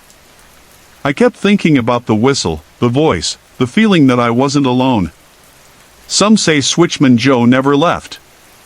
That he still thinks he's on duty, waiting for a train that'll never come. I don't know what I saw. Maybe stress. Maybe my mind playing tricks. But I started locking my cruiser doors every time I parked after that. Even in the middle of town. Even in daylight. I moved to Sycamore Lane in the middle of October. The trees were orange and red, and dry leaves crunched under my boots. I had just gotten divorced. I needed a fresh start. The house I found was small and quiet. It sat between two larger homes, but one across the street was empty. That house was old, paint peeling, porch lights flickering, blinds always closed. The real estate agent said it had been empty for years. My name is Jake. I work night shifts at the gas station on Pine Street. I sleep during the day and drink coffee all night. I don't talk to many people. The silence helps. The first time I noticed something strange was on a windy Wednesday. Leaves flew across the road, hitting my windows like soft taps. I stood in the kitchen making toast when I looked out and saw the front door of the house across the street, open. It was barely open, just a crack. I stared at it, waiting for someone to come out. No one did. I watched for 10 minutes, then grabbed my jacket. Crossing the street, I felt the cold air tighten around me. I stood on the porch. The door was old and swollen. I pushed it open a little more. "Hello?" I called out. No answer. I stepped inside. The air smelled like dust and mold. The wood floor creaked under my feet. It was quiet. Too quiet. The living room was empty. So was the kitchen. I peeked into a hallway. The light didn't work, but I could see a door at the end. I don't know why I walked toward it. Maybe curiosity. Maybe something else. The closer I got, the colder it felt. Then I heard it. A whisper. It was soft, like a breath behind me. But when I turned around, no one was there. I ran. Out of the house, down the porch, across the road. I slammed my own door shut. That night at work, I couldn't focus. I kept thinking about the whisper. Maybe it was the wind. Maybe I was just tired. But when I came home the next morning, something was different. The blinds in that house were open. Just one window. And behind the glass, I saw someone. A pale face. Eyes too dark. Just standing there. Watching me. I looked again. It was gone. I shut my curtains. Told myself it was just a shadow. Or my mind playing tricks. But every day, it got worse. Some mornings, my lights would flicker. My phone would buzz with no messages. My dog, Max, barked at the front door always at the same time, just after midnight. One night, I recorded it. The barking. Then I heard something on the playback. Another whisper. Not from Max.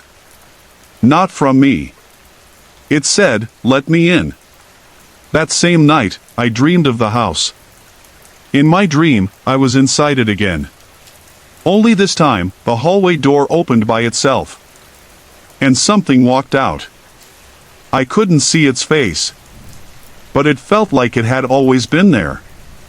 Watching me. When I woke up, the blanket was off my bed. The front door was unlocked. I started asking neighbors about the house. Most avoided the question. One older lady said, "That house isn't empty." Never has been. I laughed nervously. She didn't. Last week, I saw Michael, our town deputy. I asked if he knew anything about the place. He paused and said, "Don't go near it at night. Just don't." That was the end of it. Now, it's Halloween. I haven't slept in 2 days. Every night, the lights flicker. The phone buzzes. Max growls. And just last night, the whisper came again. But this time, it was louder. I'm already here. I don't know what's in that house. Or why it chose me. But I feel it. Watching from across the street. And maybe now, from inside. I moved to Maple Hollow after my wife passed away. It was a quiet town. Fewer than 3,000 people lived there. Lots of trees, narrow roads, and old houses that creaked when the wind blew. I found a small place just outside of town. It was cheap and far from neighbors. That's what I wanted, quiet. It was late autumn when I moved in. The wind was cold, and the sky stayed gray most days. The house smelled like old books and dust. The wooden floor groaned every time I walked. At night, I sat in the living room with a blanket and tried to read. Sometimes I just stared out the window at the fog rolling down the road. The house felt heavy. Like it held memories that didn't belong to me. But I didn't mind. I had memories of my own to carry. The first strange thing started with a sound. I was lying in bed one night when I heard something behind the wall. It was faint, but steady. Like a voice. At first, I thought it was just the wind or maybe the old pipes. I ignored it. But the next night, it was louder. It sounded like a man speaking into a microphone. There was a crackle, like a radio turning on. Then, silence. Then a whisper, "Are you there?" I sat up fast. My bedroom was cold. My breath hung in the air like smoke. I pressed my ear to the wall. Nothing. The next morning, I checked behind the wall. There was a loose panel. I pried it open with a flathead screwdriver. Inside was dust and an old radio. It looked like it was from the 1960s. Big knobs, chipped edges, thick glass. I didn't plug it in. I just stared at it. Why was there a radio inside the wall? I should have thrown it out. But I didn't. I left it there. The nights got weirder. I kept hearing the voice. Sometimes it said my name. Tom. That was my name. No one knew I lived there. I hadn't told anyone. Not even the landlord came around. The voice was always calm. Soft. Almost friendly. But it made my skin crawl. I stopped sleeping. One night, I tried talking back. "Who are you?" I whispered. The radio stayed silent. Then the air in the room changed. It felt heavier. Like something was watching. I turned on every light in the house. Nothing. It was near Halloween when I saw it. I was walking down the hall when I felt cold air rush past me. The kind that makes your eyes water. I turned around. There was a man standing at the end of the hallway. Tall. Thin. Dressed in old clothes. He didn't move. His face was shadowed, like he stood just behind reality. Then, he was gone. Just like that. I ran outside and didn't go back in until morning. The leaves blew across the yard. The sky was the color of steel.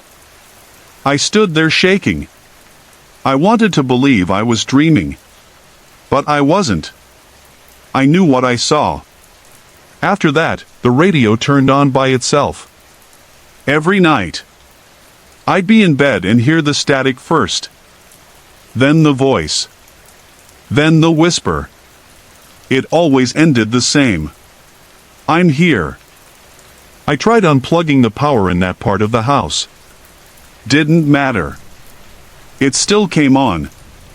One morning, I drove to the local diner. The only place open early. I sat at the counter and talked to the woman pouring coffee. Her name was Lynn. Maybe late 60s, kind eyes. I told her about the house. Not everything, just little pieces. When I mentioned the radio, she stopped pouring. Her face changed. "You bought the old Peterson house?" she asked. I nodded. She shook her head slowly. "They found a man in there. Years ago. He ran a ham radio at night. Talked to strangers through static. Said he could hear voices talk back. Said they told him things." "What kind of things?" I asked. She just said, "Things no one should hear." I stopped going home at night. I stayed at a cheap motel near the highway. But the voice followed me there, too.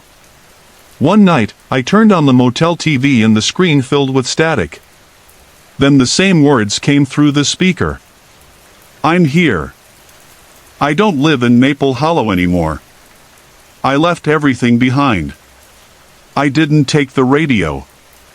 I didn't take the books. I just drove until the fog disappeared and the trees grew less dense.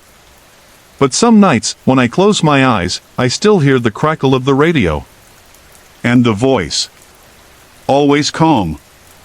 Always close. Are you there? I never answer anymore. But I think it already knows. I moved back to Willow Creek, a small town in upstate New York, after my dad died. He was a retired police officer. Everyone in town knew him. After the funeral, I stayed in his old house, a small, creaky place at the end of Cooper Road. It was late October. The wind had that cold bite, and the trees were almost bare. Every night, I could hear the leaves brushing against the windows, like someone scratching softly. It was the kind of house that always made noise: old floorboards, pipes groaning, doors that never fully stayed shut. I hadn't lived in Willow Creek in years. City life burned me out, and grief just made everything worse. I was alone, tired, and didn't know what came next. One night, around 2 a.m., I heard something outside. It started with the porch light flickering. Then came a faint knock. Just one. Then silence. I grabbed a flashlight and looked through the peephole. No one. I opened the door a crack. Cold wind rushed in, but the porch was empty. The streetlight at the end of Cooper Road flickered too, like it was on the same broken circuit. I figured it was just the wind.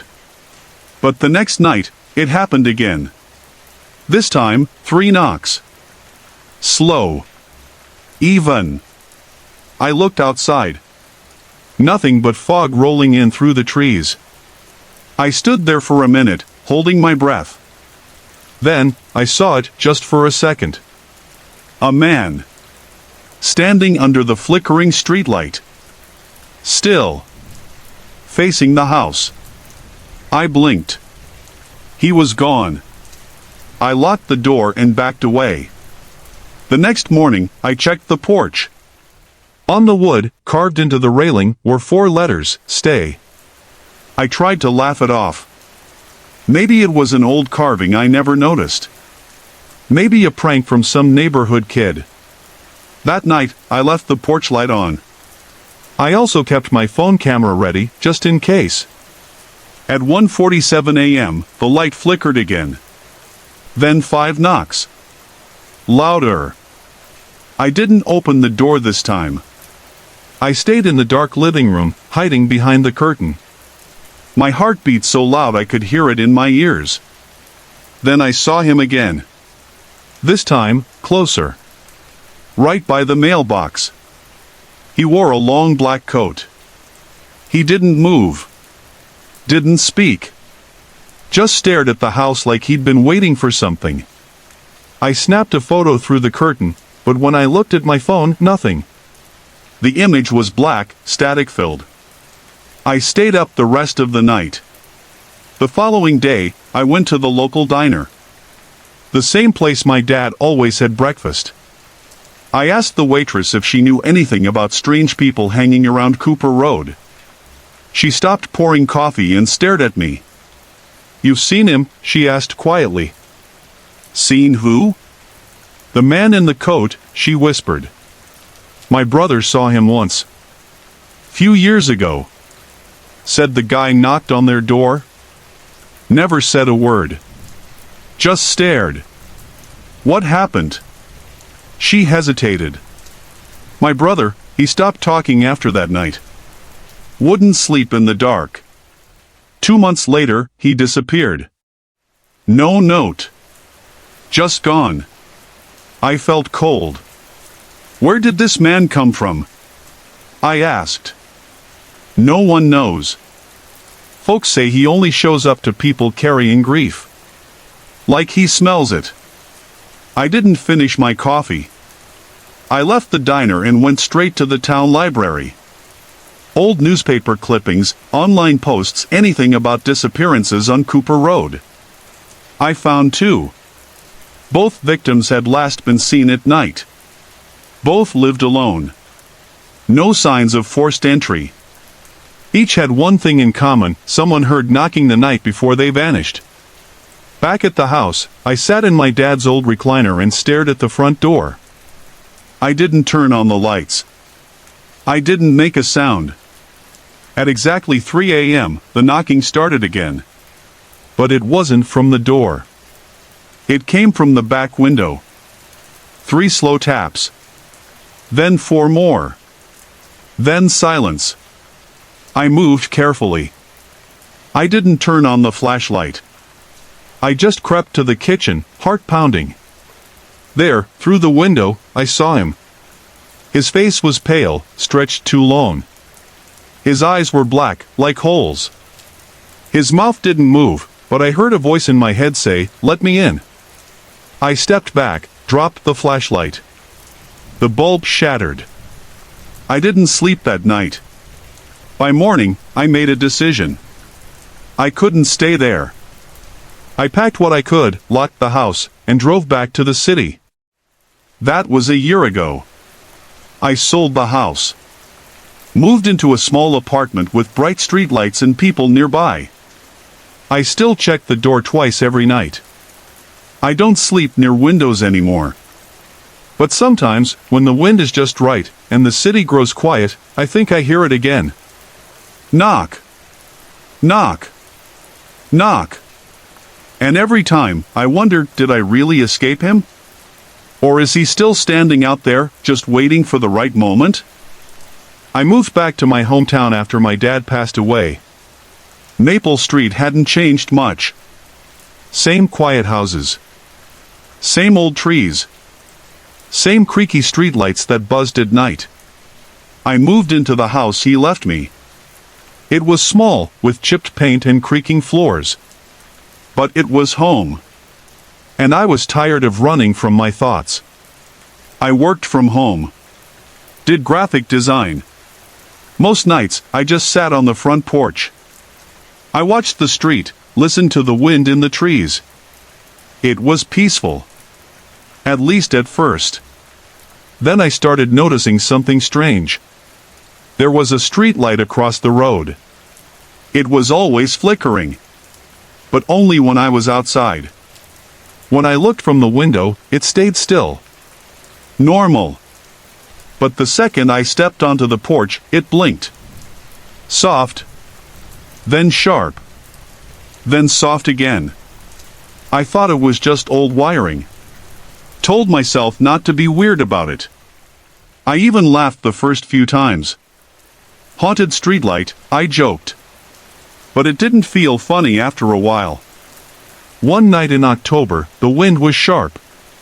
The kind that carries the smell of cold leaves and rain. I wrapped myself in a hoodie and went out with a cup of tea. The street was silent. Not even a car passed. And the light. It blinked once. Twice. Then went out completely. Dark. I stood still. The sound of the wind faded. Then I heard footsteps. Soft. On pavement. I turned quickly. No one. The sidewalk was empty. I told myself I imagined it. Went inside. Locked the door. Later that night, I heard my front gate creak. It made the exact same sound it did when I opened it. Like a long, tired sigh. But I hadn't touched it. I looked through the blinds. Nothing. The gate was closed. I barely slept. The next day, I asked my neighbor across the street, Mr. Bennett, about the light. He was in his 70s, always trimming his hedges. Been doing that since the Wilsons moved out, he said, squinting at it.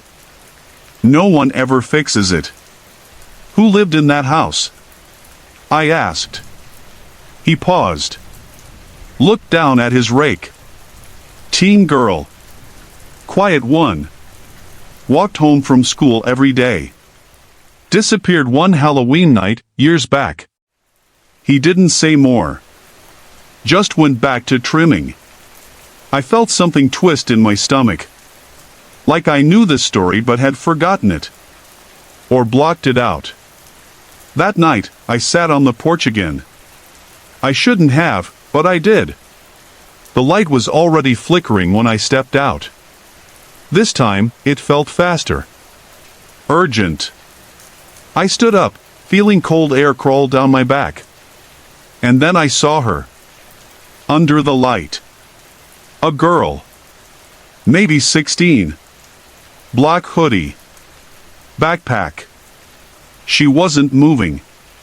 She wasn't looking at me. Just standing. Still. I opened my mouth to say something, but the wind pushed the words back inside me. Then she slowly turned her head. Her face was wrong. Blurry. Like a smudge. Eyes too dark. I stepped back. The cup in my hand slipped. Crashed. The light blinked once. Then she was gone. Just gone. I didn't sleep that night either. I sat in bed with the lights on. Door locked. Phone in hand. But I didn't call anyone. What would I say? The next day, I walked across the street. I stood under the light. Looked down at the pavement. There were marks. Faint. Like chalk. A flower. A name. I bent down and brushed away the dirt. Rachel. It came back to me.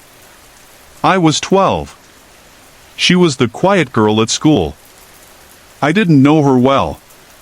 She vanished one Halloween. Rumors flew, ran away, kidnapped, something worse. No one ever found her. I stepped back. Looked at the light. It blinked once. Then stayed steady. That night, I waited on the porch again. I don't know why. I guess I wanted to see her. Or maybe say sorry. But she didn't come. Weeks passed. Then months. The light never flickered again. Not once. Sometimes I wonder. Did she just want someone to remember her? To see her? To not be forgotten on some quiet street under a broken light? I still live on Maple Street. Still sit on the porch. But now, I leave flowers under the light every Halloween. Just in case. What do you think she wanted that night? Have you ever felt someone watching you from a place just beyond the light? Sorry to interrupt. If you're enjoying the story, let me know in the comments and tell me where you're watching from. Don't forget to like and subscribe for more.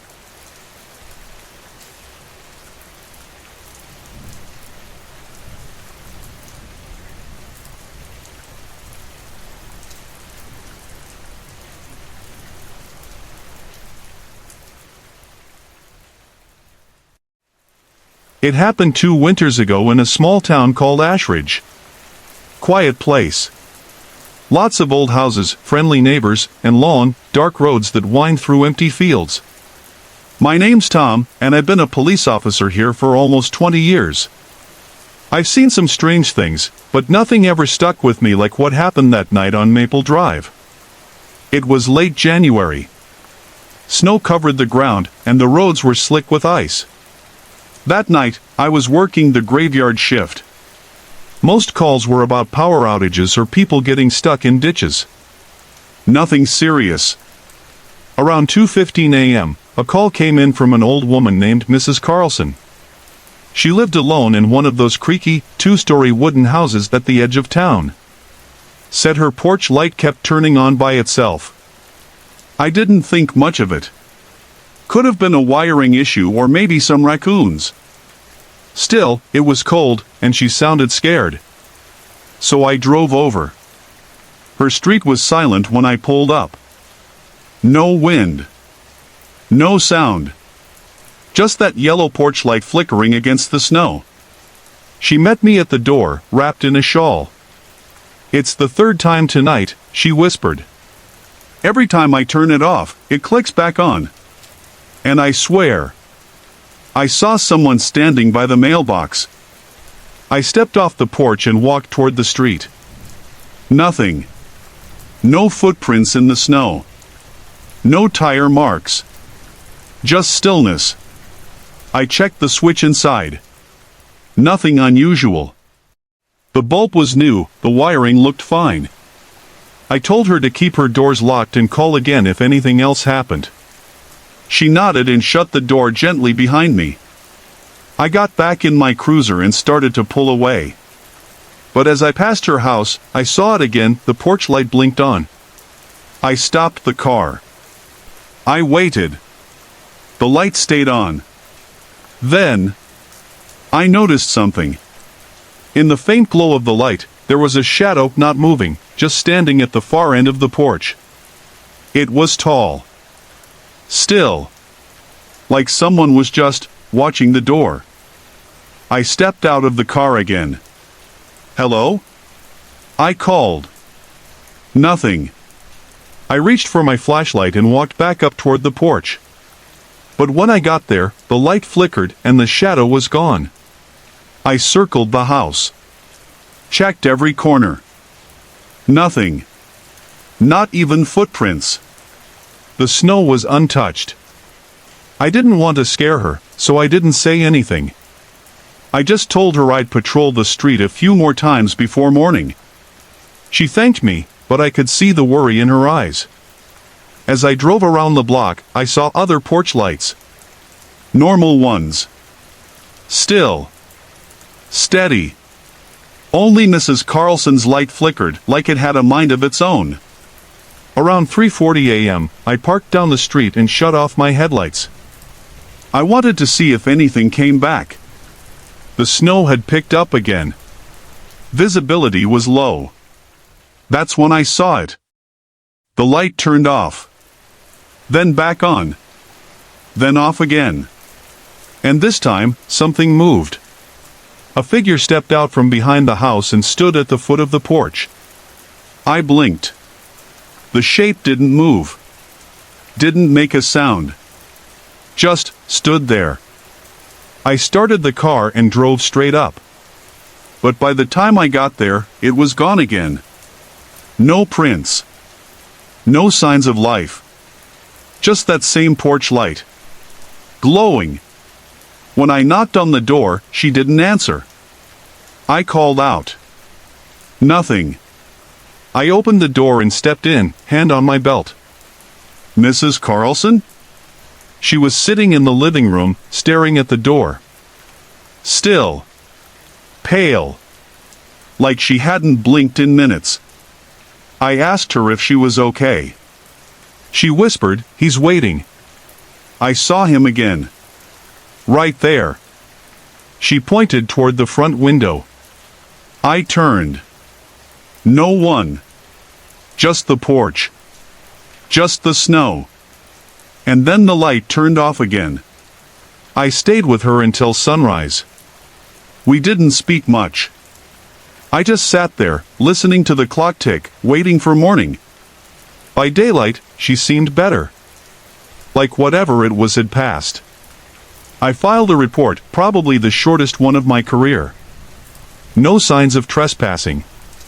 No damage. Just a malfunctioning light. But the weirdest thing? Later that day, a tech guy came out to replace the fixture. Said the bulb was fine. Said the wires were all cut clean, like someone had snipped them from inside the wall. And yet, the light still worked. That night, I couldn't sleep. Every time I closed my eyes, I saw that figure. Tall. Still. Watching. A week later, Mrs. Carlson moved out. Said she was going to live with her sister in Florida. Said she couldn't be in that house anymore. She left behind everything. Furniture, dishes, even her mail. But not the porch light. That thing still turns on sometimes. Even though the power's been off for months. I live in a quiet town called Elmsworth. It's the kind of place where everyone knows your name, where kids ride bikes past white picket fences, and the diner still sells cherry pie for $2. I work night shifts for the local police department. Nothing fancy. Just patrols and checking in on things. Most nights are boring, and that's how I like it. After my wife passed away 2 years ago, silence became my comfort. I couldn't handle the noise of grief. The house was too empty, too still. So I started taking the late-night shifts. It gave me something to do. Something that didn't remind me of her. There's a spot out past the edge of town called Willow Creek. It's all tall grass and thin trees. There used to be a farm out there, but it burned down in the 80s. Some folks say it's haunted. I never paid attention to that kind of talk. Until last fall. It was late October. The air was sharp and cold. The kind of night where your breath hangs in front of you like smoke. I was doing a routine drive when I saw something strange on the old road near the creek. A light. Just a small flicker, like someone holding a candle. I slowed down and pulled over. Turned off the engine. The wind was rustling the dry leaves on the trees. Everything else was dead silent. I stepped out, flashlight in hand. The cold bit at my fingers. I followed the dirt path down toward the creek. That's when I heard it. Whistling. It wasn't a tune. Just 3 slow, clear notes. Like someone repeating the same sound over and over again. It was soft but steady. Coming from the trees ahead. Hello? I called out. The whistling stopped. I stood there, heart pounding. My flashlight flickered for a second, then steadied. I kept walking, slower this time. That's when I saw her. A little girl. Standing by the water. She was wearing an old-fashioned blue dress and no shoes. Her hair was long and tangled. She looked maybe 9 or 10. "What are you doing out here?" I asked, gently. She didn't answer. Just stared. I stepped closer. "Do you need help? Are your parents around?" Still nothing. She turned slowly and pointed behind me. I turned too. But there was no one there. When I looked back, she was gone. Just vanished. No splash in the water. No sound of footsteps. Gone. I stood there frozen, listening. But all I could hear was the wind through the trees. I went back to my car and sat inside for a long time. I didn't report it. What could I even say? A week passed. I tried to forget about it. Told myself maybe I was tired. Maybe grief was playing tricks on me again. I wanted it to be in my head. But then, something strange happened at home. I was lying in bed. It was around 3 a.m. I had just finished a shift and couldn't sleep. Then I heard whistling. Faint. Just outside my bedroom window. The same 3 notes. Over and over again. I froze. My hands were shaking. I got up slowly and peeked through the curtain. There was no one there. Just my yard, the frost on the grass, and the old swing set swaying gently in the wind. But the whistling didn't stop. I opened the door and stepped outside, barefoot. The air was freezing. I looked everywhere. No one. But the sound kept going. It seemed to move. Like it was circling me. 1 second it was behind the tree. Then near the fence. Then behind the shed. I shouted, "Who's out there?" Silence. Then something whispered, "You saw her." I ran back inside and locked every door and window. The next morning, I found footprints in the frost. Small ones. Like a child's. They went around the house in a perfect circle. I tried talking to Pastor Jim about it. He told me a story I hadn't heard before. Back in the 80s, before the farmhouse burned, a little girl went missing. Her name was Clara.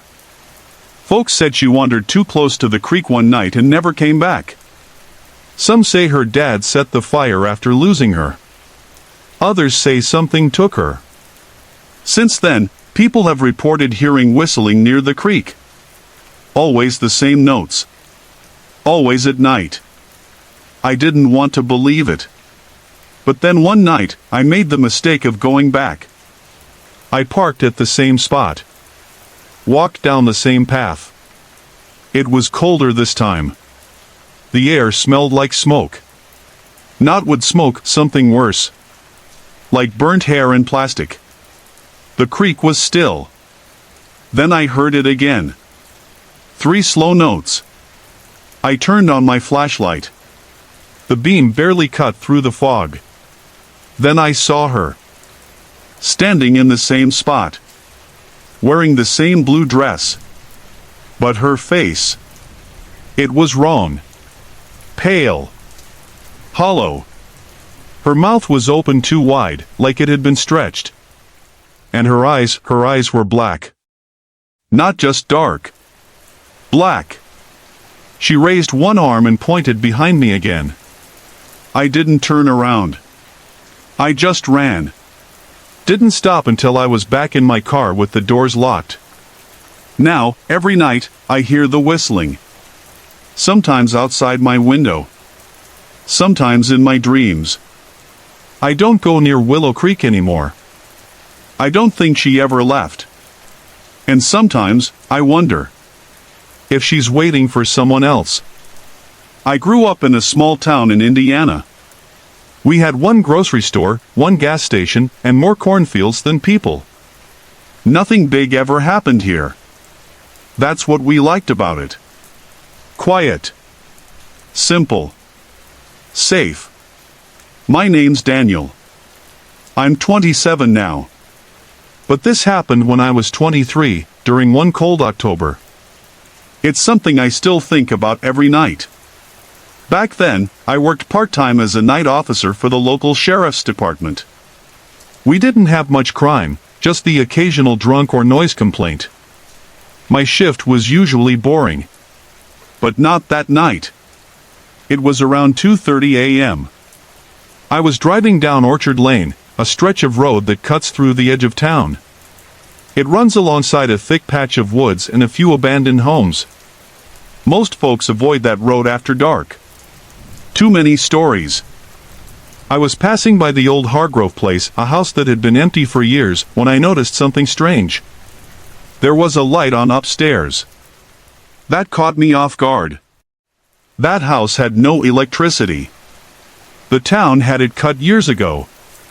But the glow in the window was steady. Not a flicker like candlelight.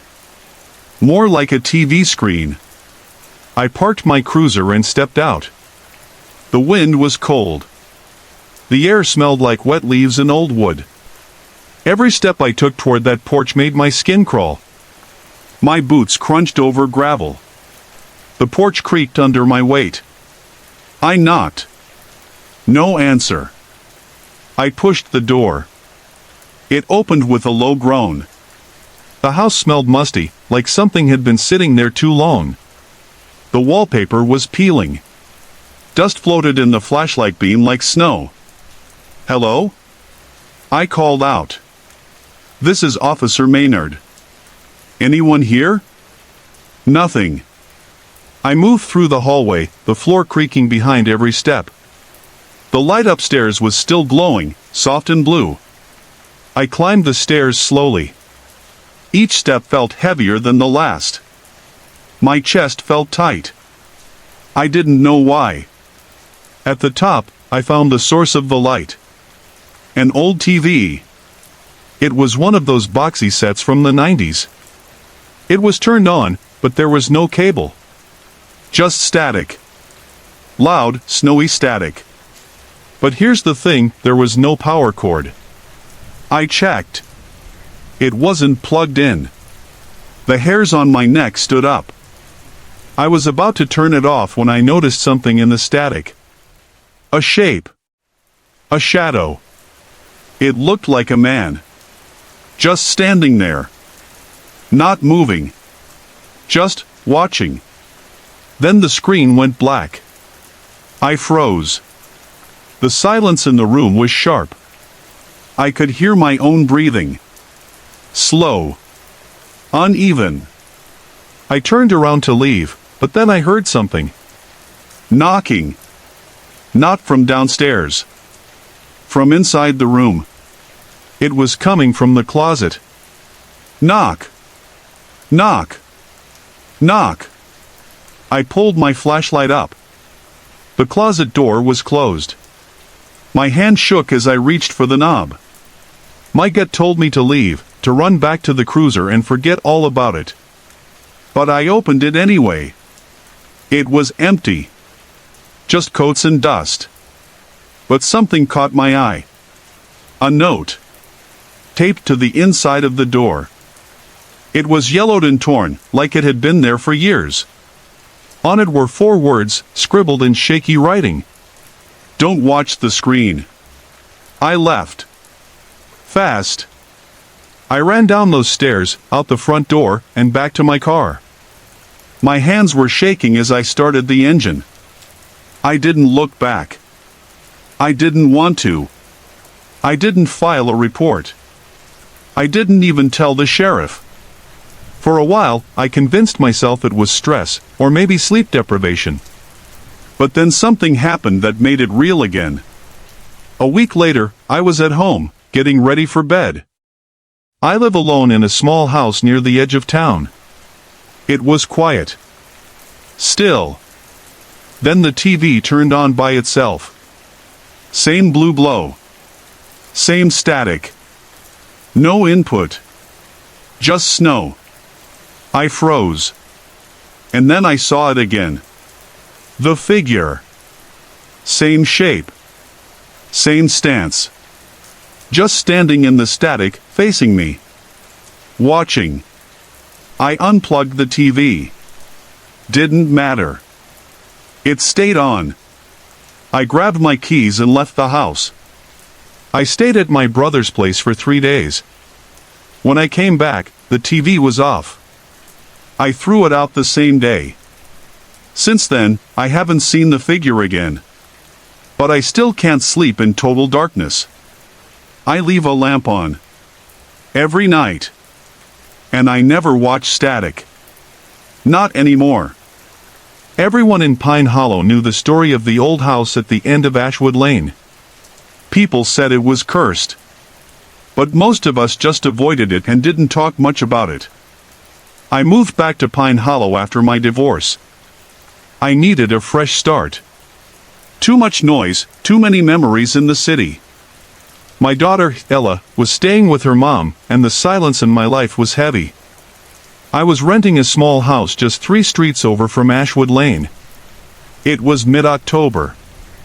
The wind had a sharp bite, and the trees looked like bones reaching into the fog. I liked walking in the evening to clear my mind.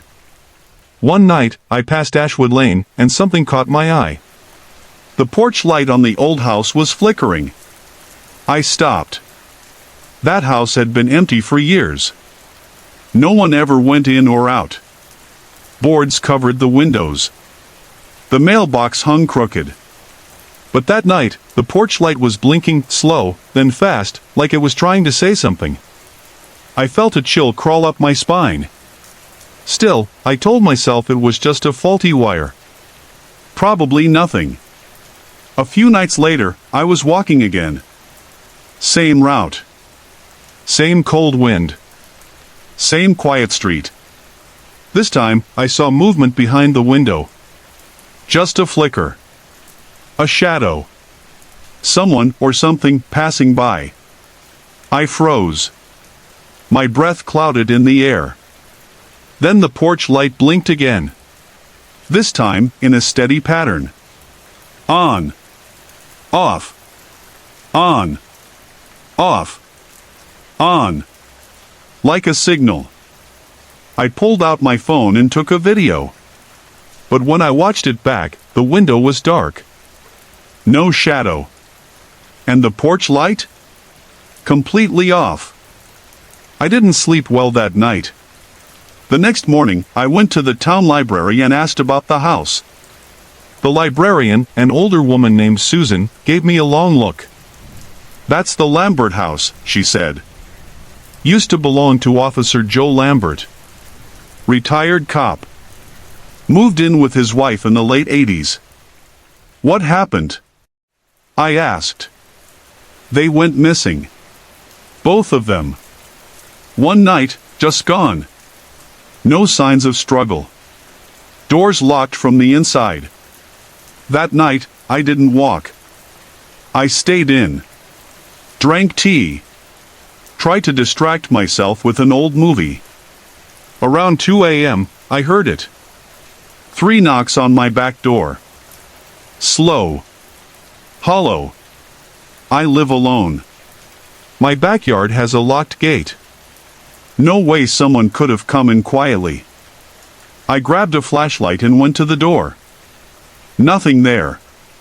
Just cold air and silence. But when I looked out toward the end of the yard, I saw it. The porch light at the Lambert house. Blinking again. I called the local police the next morning. Just to check. I told them someone might be squatting in the house. Maybe kids breaking in. The officer I spoke to paused when I mentioned the address. Yeah, that place. We've checked before. No one's ever there. We don't get too close anymore. His tone was low. Careful. Like he didn't want to say more. A week passed. I tried to ignore it. I avoided that road. But then Ella called. Said she missed me. Wanted to visit for the weekend. My heart warmed. I needed her smile. Her energy. I picked her up Friday evening. By Saturday night, she was fast asleep in the guest room. I was finally relaxing again. Until I woke up around 3:15 a.m. The porch light across the street was blinking through my window. Again. Steady this time. Almost calm. I got up to close the curtain. But then I saw it. A figure. Standing on the porch. Still. Watching. I couldn't see a face. Just a shape. Broad shoulders. Slight tilt of the head. Like it knew I was watching back. The light went out. And the figure vanished. I didn't sleep after that. On Sunday, I took Ella back to her mom's. I didn't say anything to her. She was happy. Safe. No need to ruin that. But something changed in me. I needed to know what was going on. I couldn't just live with this fear. That night, I walked down Ashwood Lane. No flashlight. No phone. Just me and the wind. The air smelled like old wood and leaves. The porch light was dark now. I stood at the gate, heart pounding.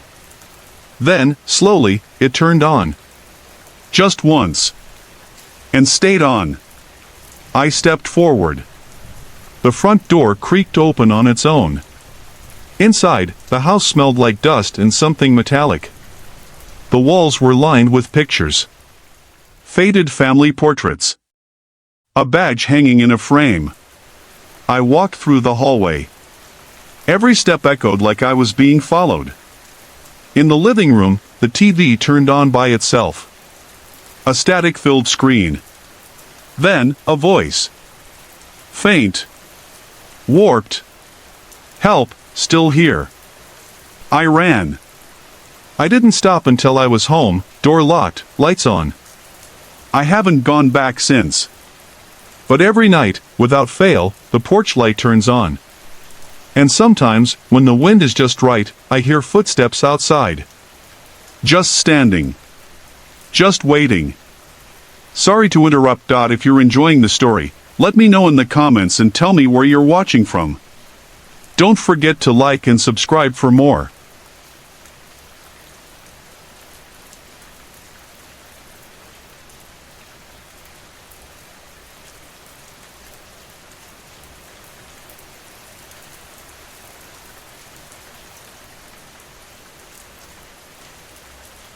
I live in a small town called Maple Hollow.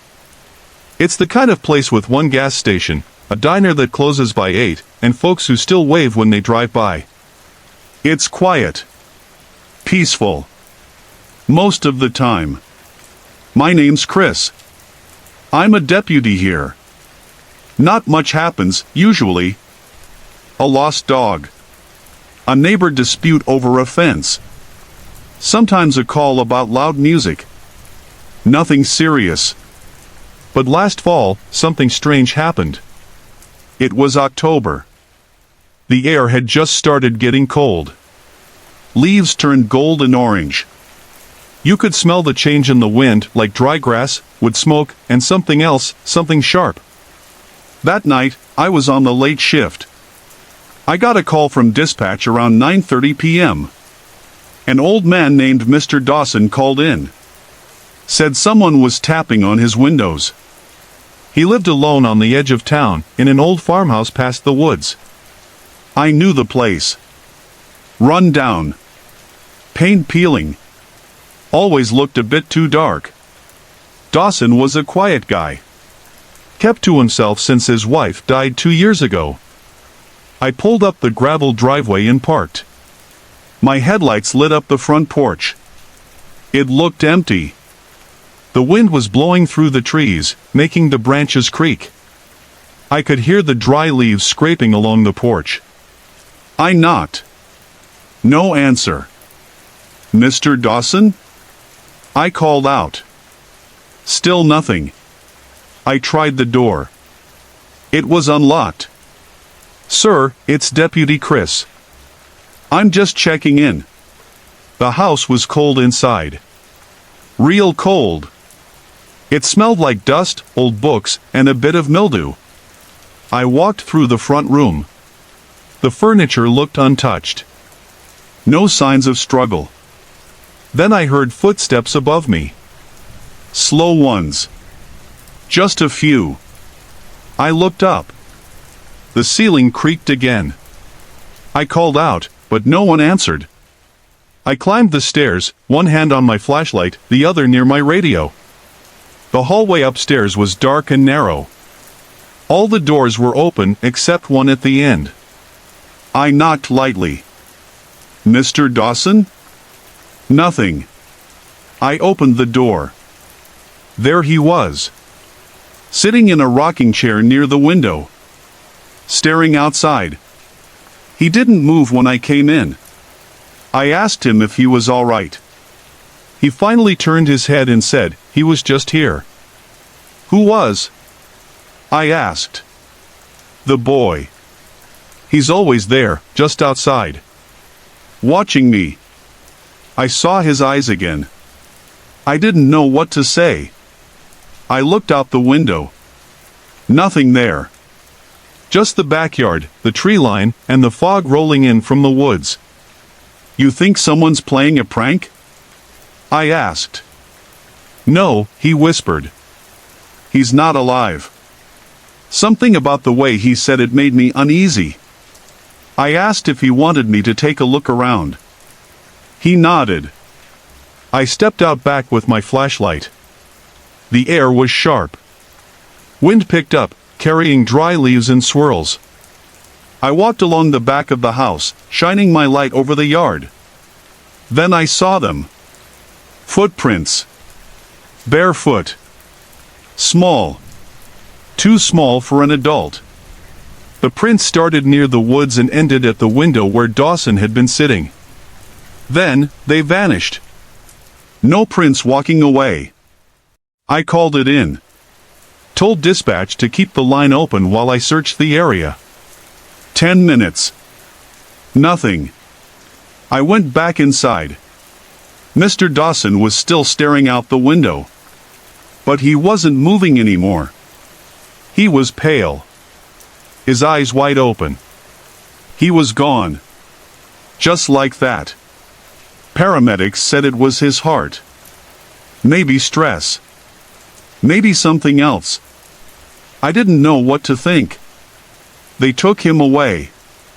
I was the last one in the house. I did one last walkthrough to make sure everything was secure. When I turned off the last light and headed to the front door, I passed by that same window again. And I swear, just for a second, I saw a boy standing in the yard. He didn't move. Didn't wave. Just stared. Eyes too dark. I blinked, and he was gone. I didn't report that part. Didn't think anyone would believe me. A week later, I was back on night shift. Same quiet town. Same old roads. I pulled into the diner for coffee around midnight. The waitress, Lauren, handed it to me with a smile and asked if I'd heard what happened to the Dawson place. "What do you mean?" I asked. She leaned closer and whispered, "People say they've seen a kid in the windows. But the house is empty now." I didn't say anything. But I knew. Now, sometimes, when I drive past that old farmhouse, I feel it. Like someone's watching from inside. Not always. Just sometimes. Usually when the fog rolls in from the woods. The porch still creaks in the wind. And sometimes, if I stop and turn off the engine, I swear I can hear tapping on the glass. Just soft. Like fingers. And I always wonder, what would have happened if I had gotten there 5 minutes earlier? Or 5 minutes later? And most nights, I ask myself the same thing. What did Mr. Dawson see right before he died? What do you think? Have you ever seen something you couldn't explain? I used to work night patrol in a small town called Elkhorn Ridge. Just a quiet place tucked into the Appalachian foothills. Nothing big ever happened. People left their doors unlocked. Kids rode their bikes until dark. You know, safe. Back then, I lived alone in a small rental behind the old church. My wife and I had split a year earlier. Things weren't great between us, and I spent most nights just driving through town, thinking too much. I didn't mind the quiet. Until the quiet changed. It started one week in October. The air was turning colder. The kind that makes your breath visible and your fingers numb. The leaves were falling fast, covering the sidewalks in thick orange layers. I always liked that time of year. It felt peaceful. But that week, there were reports. Strange ones. A few people said they saw a light deep in the woods at night. Not a flashlight or a porch light. Something brighter. Steady. No flicker. Like a lantern hanging in the trees. I didn't think much of it. Maybe kids messing around. Maybe an old hunter. But every report came from the same area, just past Miller Creek, behind an old abandoned house we all called the Holloway place. The Holloway house had been empty for decades. It sat alone, sagging on its foundation, with vines crawling up the porch railings. No one went there. Not even the bravest teenagers on dares. They said the place was cursed. I didn't believe in curses. I believed in drunks, raccoons, or flashlights with low batteries. Still, one night, around 2 a.m., I decided to check it out. I drove to the edge of town, parked near the old bridge, and walked in. The woods were quiet, too quiet. No crickets. No wind. Just the sound of my boots crunching leaves. And then I saw it. A light. Hanging in the trees. It wasn't flickering. It just hovered there, steady and pale, maybe 50 feet from the back of the Holloway house. It looked like it was swinging gently, though there was no wind. I called out. "Hello? Sheriff's Department." No answer. I got closer, shining my flashlight toward the glow. But as I moved forward, the light moved too. It didn't blink out. It didn't run. It just glided back. I stopped. There was no one holding it. No wire, no pole, nothing. It just hovered. Then I heard something. Footsteps behind me. Soft. Barefoot. I spun around. No one. The air suddenly felt colder, like something had sucked the warmth away. My radio crackled, even though no one was talking. Just static. I felt my chest tighten. I turned back and the light was gone. Gone like it had never been there. I walked back to the car fast. Didn't run, but my legs sure wanted to. I didn't sleep well that day. My dreams were filled with dark trees and pale lights. The next night, I didn't plan to go back. But something felt unfinished. I kept thinking about those footsteps. About how they were soft, almost careful. Like whoever or whatever was behind me didn't want to be heard. Still, I returned. Same route. Same hour. This time, I brought my body cam. Just in case. I reached the same spot, heart racing. No light. But the air felt different again. Still. Heavy. Then my radio clicked on, all on its own. Help. A voice. Childlike. Faint. Muffled like it came through a pillow. Then silence. I froze. Help, me. Same voice. No emotion. No panic. Just words. I didn't reply. I couldn't. Then I saw it. Not the light, but something else. A shape behind the trees. Low to the ground. Crawling. It moved wrong. Like its limbs didn't work the way they should. Jerky. Snapping back too far. My flashlight caught a glimpse. Pale skin. Hair matted to the head. Black eyes. And then it was gone. I backed away. Fast. Every instinct screamed to leave. Back in the car, I locked the doors, started the engine, and drove straight home. I watched the body cam footage 3 times. No light.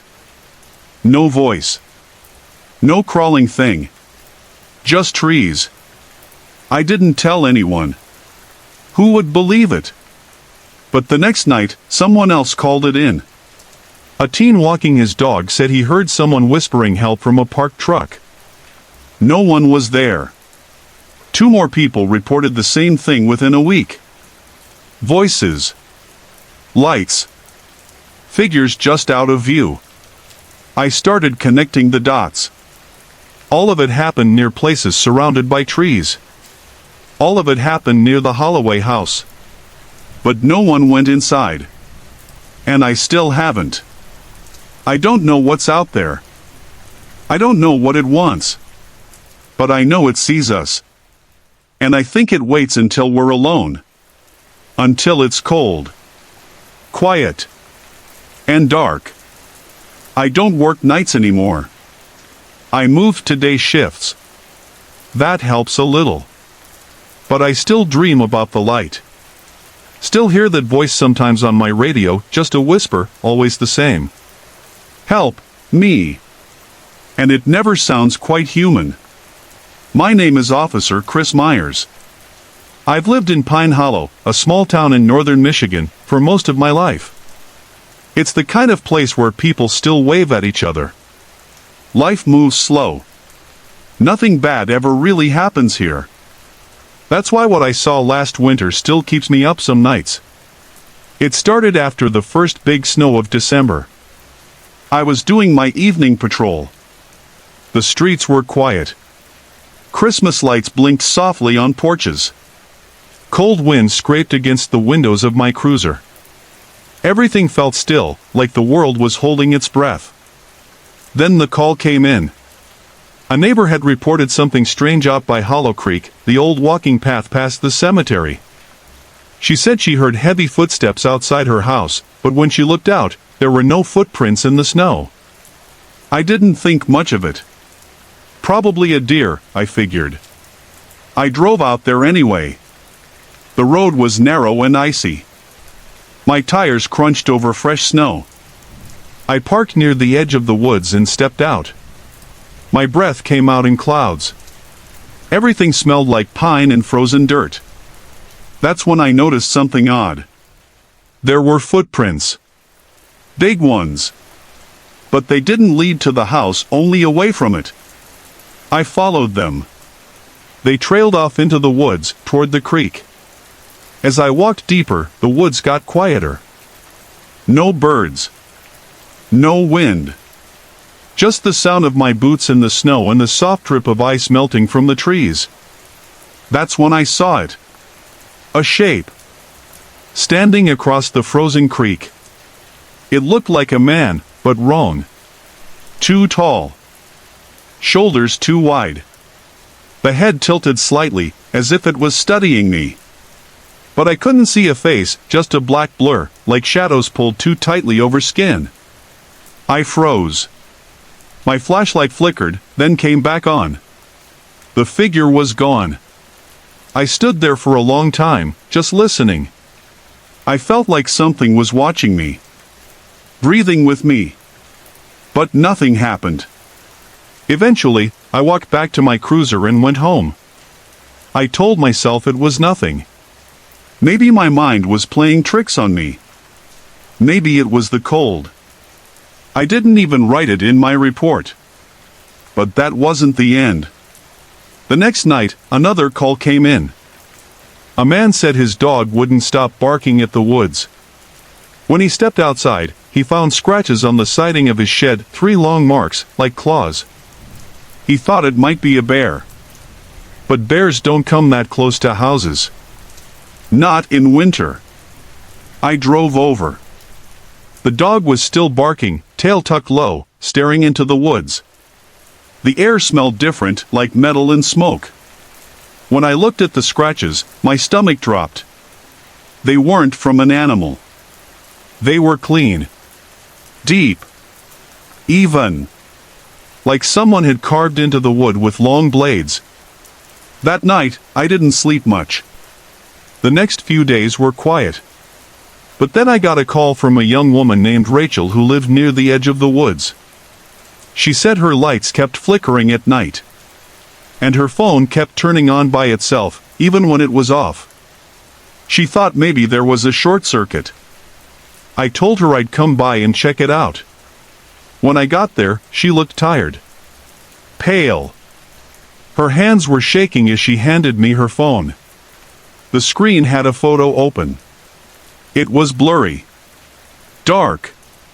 But it looked like it had been taken from inside her room, facing her bed. She swore she didn't take it. She lived alone. I checked the windows.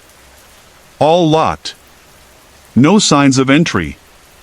I told her to stay with a friend for a few nights, just in case. That night, I couldn't stop thinking about the photo. Someone or something was watching her. And it had been in her house. The next night, I drove back to Hollow Creek. I needed to know. I parked in the same spot and stepped out. The trees were bare. The snow was fresh again. My flashlight barely cut through the dark. Every step I took felt heavier than the last. I followed the old path past the cemetery. The wind had stopped. Everything was quiet. And then, the air changed. It got thick. Heavy. Like I was walking underwater. I turned a corner and saw something standing on the path. Same shape. Same 2 long limbs. Still no face. Only this time, it moved.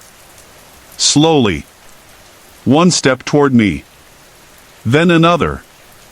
I raised my flashlight. The light hit it and vanished. As if the shadows swallowed it whole. I took a step back. Then another.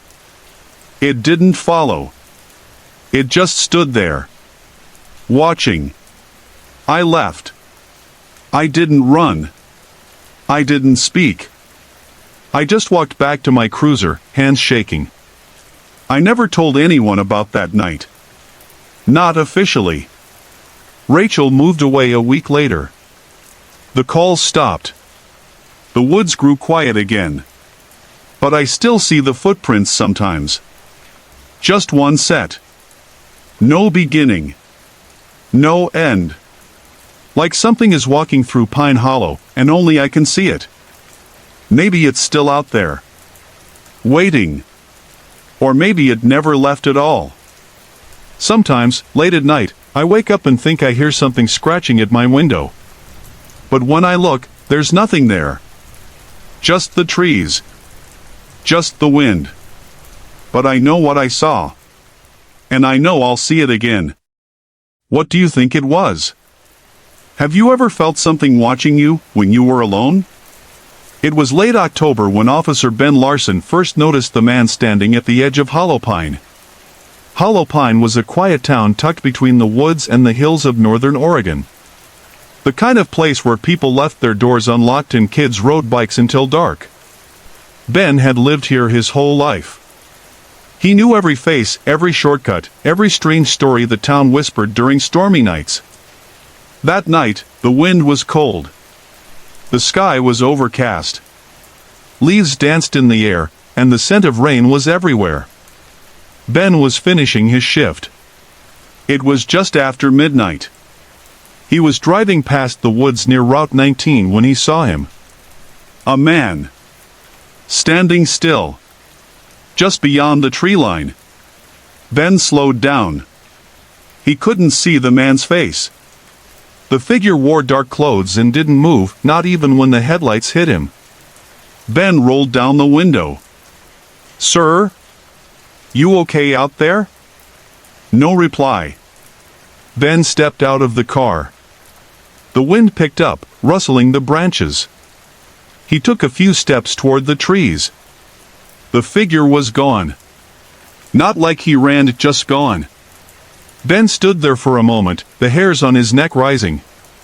Then his radio buzzed. A call from dispatch. Nothing urgent. He shook his head, got back in the car, and drove off. Maybe he was just tired. The next night, Ben drove the same road. It was colder. He kept looking at the woods. No one there. Until the third night. Same time. Same place. The man was back. Same spot.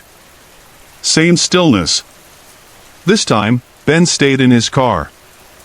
He turned on the high beams. The figure didn't move. He radioed dispatch. "You got any calls about someone wandering the woods near Route 19? "Nope," they said. "You want us to send someone?" Ben hesitated. "Nah. I'll check it myself." He grabbed his flashlight, stepped out, and walked toward the trees. The man didn't move. "Sir," Ben called again. "You lost? You need help?" Still no answer. Ben got closer. The light from his flashlight hit the man's face. But there was no face. Not a mask. Not shadow. Just nothing. A blank space where a face should be. Ben's breath caught in his throat. The wind roared through the trees. And just like before, the man vanished. Ben didn't tell anyone. Not yet. But the dreams started. He'd wake up in the middle of the night, heart racing, the sound of whispers in his ears. He'd see flickers of movement near the windows. Sometimes he'd hear footsteps in the hallways, slow, heavy, dragging. He thought maybe he was losing his mind. Then other people started talking. A teen said she saw a man in the woods behind the diner. Said he watched her car but disappeared when she got closer. A mailman claimed his van kept stalling near Hollow Pine. Said his radio filled with static every time. A woman swore she saw someone standing in her backyard at night. Just standing there. Watching. Each time, Ben asked for a description. Tall. Dark clothes. Face too blurry to remember. Ben started digging through old reports. And he found something. Back in 1983, a man named Jacob Warner went missing. He lived near Hollow Pine. People said he walked into the woods and never came back. A week before he vanished, he told neighbors someone was following him. watching him. That was 40 years ago. Ben found an old picture of Jacob. He looked just like the man in the woods. Halloween came. The air turned sharp and cold. Kids trick-or-treated down quiet streets, parents huddled in jackets, houses lined with glowing pumpkins. Ben didn't celebrate. He was on patrol again, driving near the woods. And there he was. Same spot. Same blank face. Ben stopped the car. He didn't get out this time. He just stared. And then, the man moved. Slowly. Toward the car. Ben's heart pounded. He locked the doors. The figure kept coming. Then he stopped. Just a few feet from the car. And smiled. Not with a mouth. There was no mouth. No eyes. No nose. But somehow, Ben felt the smile. It was cold. Empty. Familiar. Ben backed the car away fast. Didn't stop until he was back at the station. Now, even in daylight, Ben sees him sometimes. At the edge of his vision. In reflections. In the corner of a room. He moved out of town last spring. Got a new job in the city. But the man still follows. Last week, Ben found a sticky note on his mirror. It said, "Hello, Ben." The handwriting was his own. Sometimes we think ghosts are echoes of the past. But maybe some are warnings. Reminders of what we almost became. Ben still wonders. Was that thing ever human? Or was it just wearing Jacob's shape? And more than that, what did it want from him? I moved into the house on Oak Ridge Lane in late October. The rent was cheap. Too cheap, maybe. But I needed a fresh start. After the divorce, I didn't want much. Just space. Quiet. Oak Ridge gave me that. It was a small town. Everybody waved. But nobody asked questions. The house was old. Paint peeled off the porch. The steps groaned under my boots. But the air smelled like pine and the leaves crunched beneath my feet. It felt peaceful. There was one strange thing. A blue porch light. The landlord said to leave it on at night. He didn't say why. I didn't ask. I was too tired to care. The first night, I sat on the porch. Cold wind brushed my face. The blue light buzzed above my head. It made everything look strange, like a dream. Inside, the house smelled like dust and old wood. I unpacked slowly. Hung a picture of my daughter on the mantel. We hadn't spoken since the split. That hurt more than the divorce. Around 2 a.m., I heard a knock. It was soft. 3 taps. I got up. Looked through the peephole. No one. I opened the door just a crack. The night was quiet. Fog had rolled in over the lawn. The porch light hummed. I shut the door. Blamed the wind. The next night, it happened again. Same knock. Same time. Still no one there. I started keeping a bat near the door. Just in case. By the 4th night, I was on edge. I barely slept. I sat by the window, watching the porch. Right on time, 3 knocks. But this time, I saw something. A shape. Just outside the blue glow. Tall. Still. I opened the door quickly. The shape moved. It backed into the fog like it was part of it. No footsteps. Just gone. I called the sheriff the next morning. Told him someone might be messing around. He nodded slowly. Said, "You leave that blue light on like the landlord told you?" I said yes. He looked relieved. Said, "Good. That's why you're still okay." I asked what he meant. He just said, "Don't turn it off."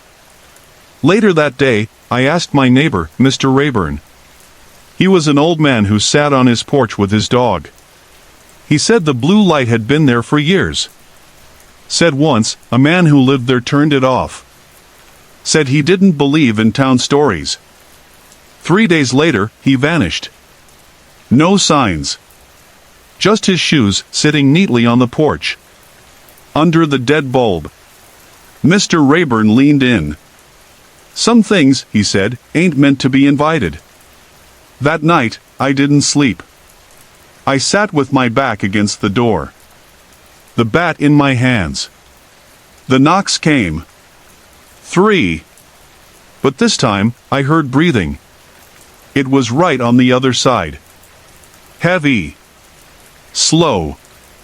I whispered, "Go away." The breathing stopped.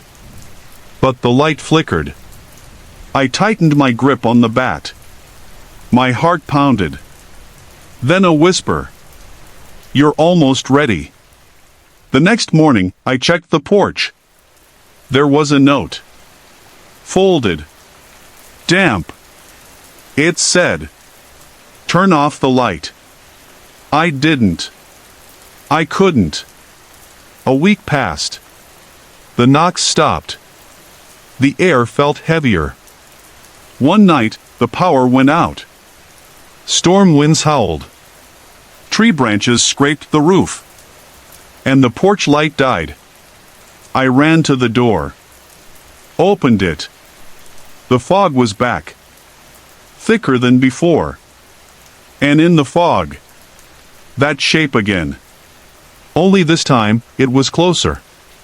Almost at the steps. I slammed the door. Locked it. Pushed a dresser in front of it.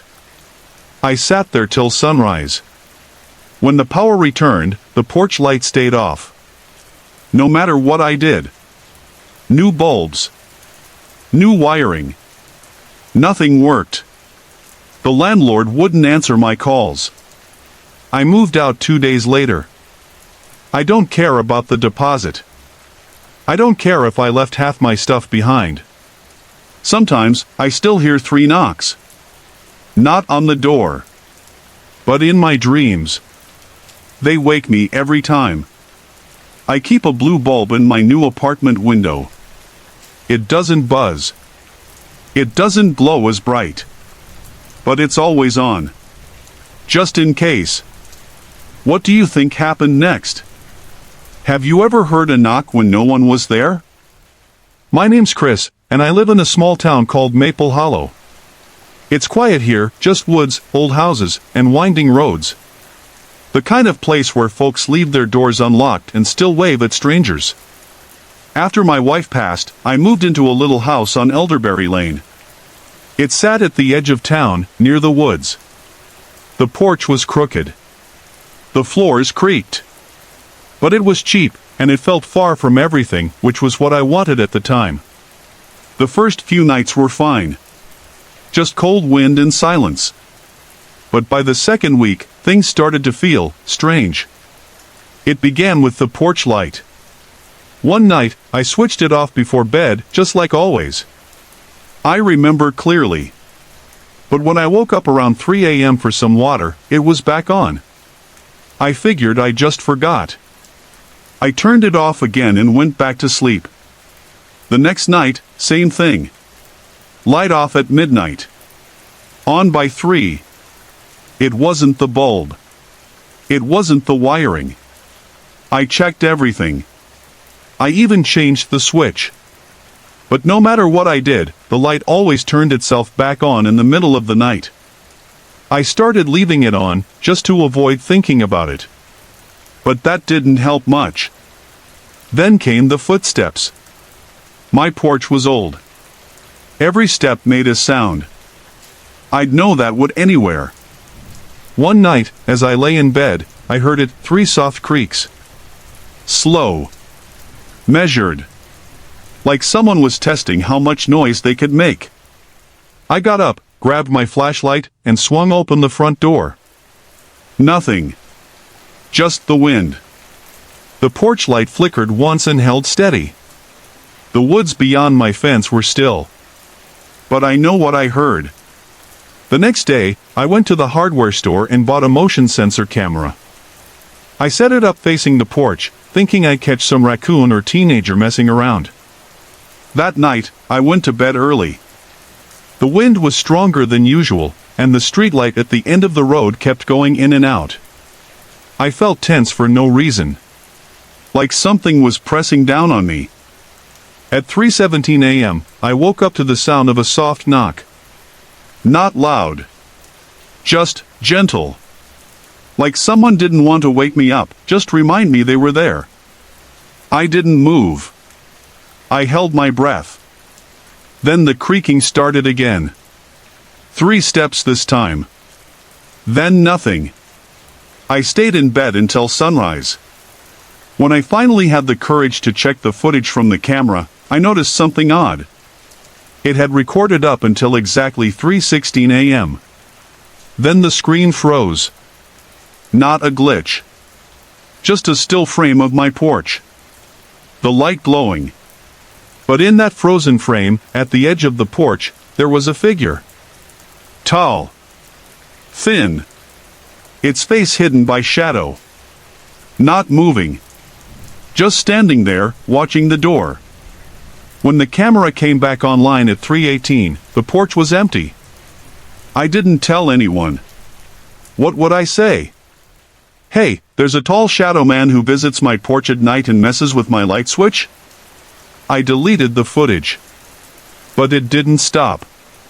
Every few nights, the knocks would return. Always soft. Always at 3:17. Once, the door jiggled, like someone tried the knob. Another time, I found my welcome mat turned upside down. It was like the thing was trying to say, I'm real. I'm patient. I moved the camera inside. Pointed it at the door. That night, I sat in my armchair, facing the porch with a cup of black coffee, waiting. At 3:17, the porch light flickered twice. Then it went out completely. Darkness swallowed everything beyond the window. I stood up, barely breathing. And then I saw it. Just on the other side of the glass, there was a face. Not pressed against it, just close enough to be visible. It wasn't angry. It wasn't smiling. It just stared. Eyes that looked more like holes than anything human. I stepped back. Slowly. I don't know what made me do it, but I raised my hand and turned the porch light back on. When the bulb buzzed to life, the figure was gone.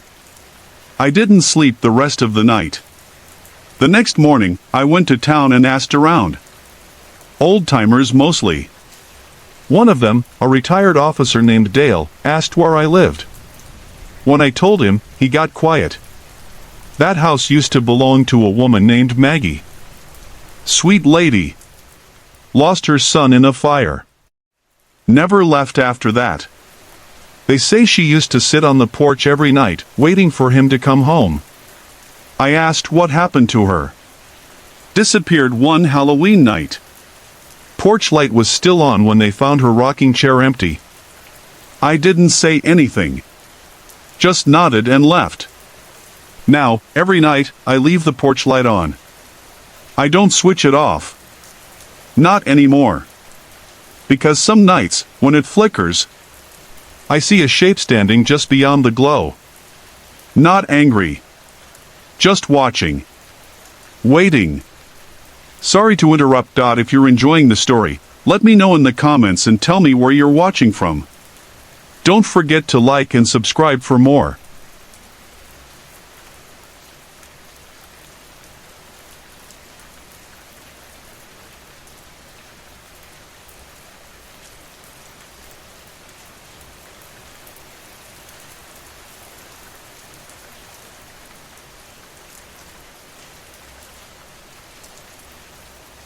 My name is Officer Daniel Myers. I've lived in Pine Hollow, Oregon, for most of my life. It's a small town. Real quiet. Folks don't lock their doors here, and nothing much ever happens except for last winter. I still think about that night. A lot. It was mid-December. The kind of cold where your breath turns to mist and your fingers go numb fast. I was working the night shift alone, like usual. Just me, a thermos of coffee, and the silence of the empty station. Around 1:30 a.m., I got a call. It wasn't through dispatch. It was a direct ring on the old desk phone. No name. Just static on the other end. Then, a voice. Very soft. Very calm. There's someone outside my window. That was it. I asked for a name. An address. Nothing. Just the same words, repeated. There's someone outside my window. Then the line cut off. I tried *69. Didn't work. Caller ID said private. Now, normally I'd chalk that up to a prank. Kids messing around. But the voice, it didn't sound like a kid. It sounded tired. Worn out. Like someone who'd been crying for a long time. I grabbed my jacket and took the cruiser out, just to clear my head. Maybe I was overthinking it. The streets were empty. Snow was falling lightly. I took the long road past Hollow Creek, an old row of cabins out by the woods. Most of them are abandoned now. A few seasonal folks come and go, but that time of year? Completely dead. Except, cabin 13 had a light on. I slowed down. The front porch bulb was flickering. The rest of the cabins were dark, swallowed by the trees. I got out and approached the house. There were no footprints in the snow leading to the door. None leading away either. But the porch light was definitely on. And so was the kitchen light inside.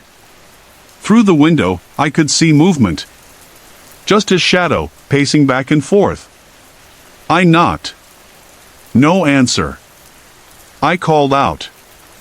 "This is Officer Myers, anyone home?" Still nothing.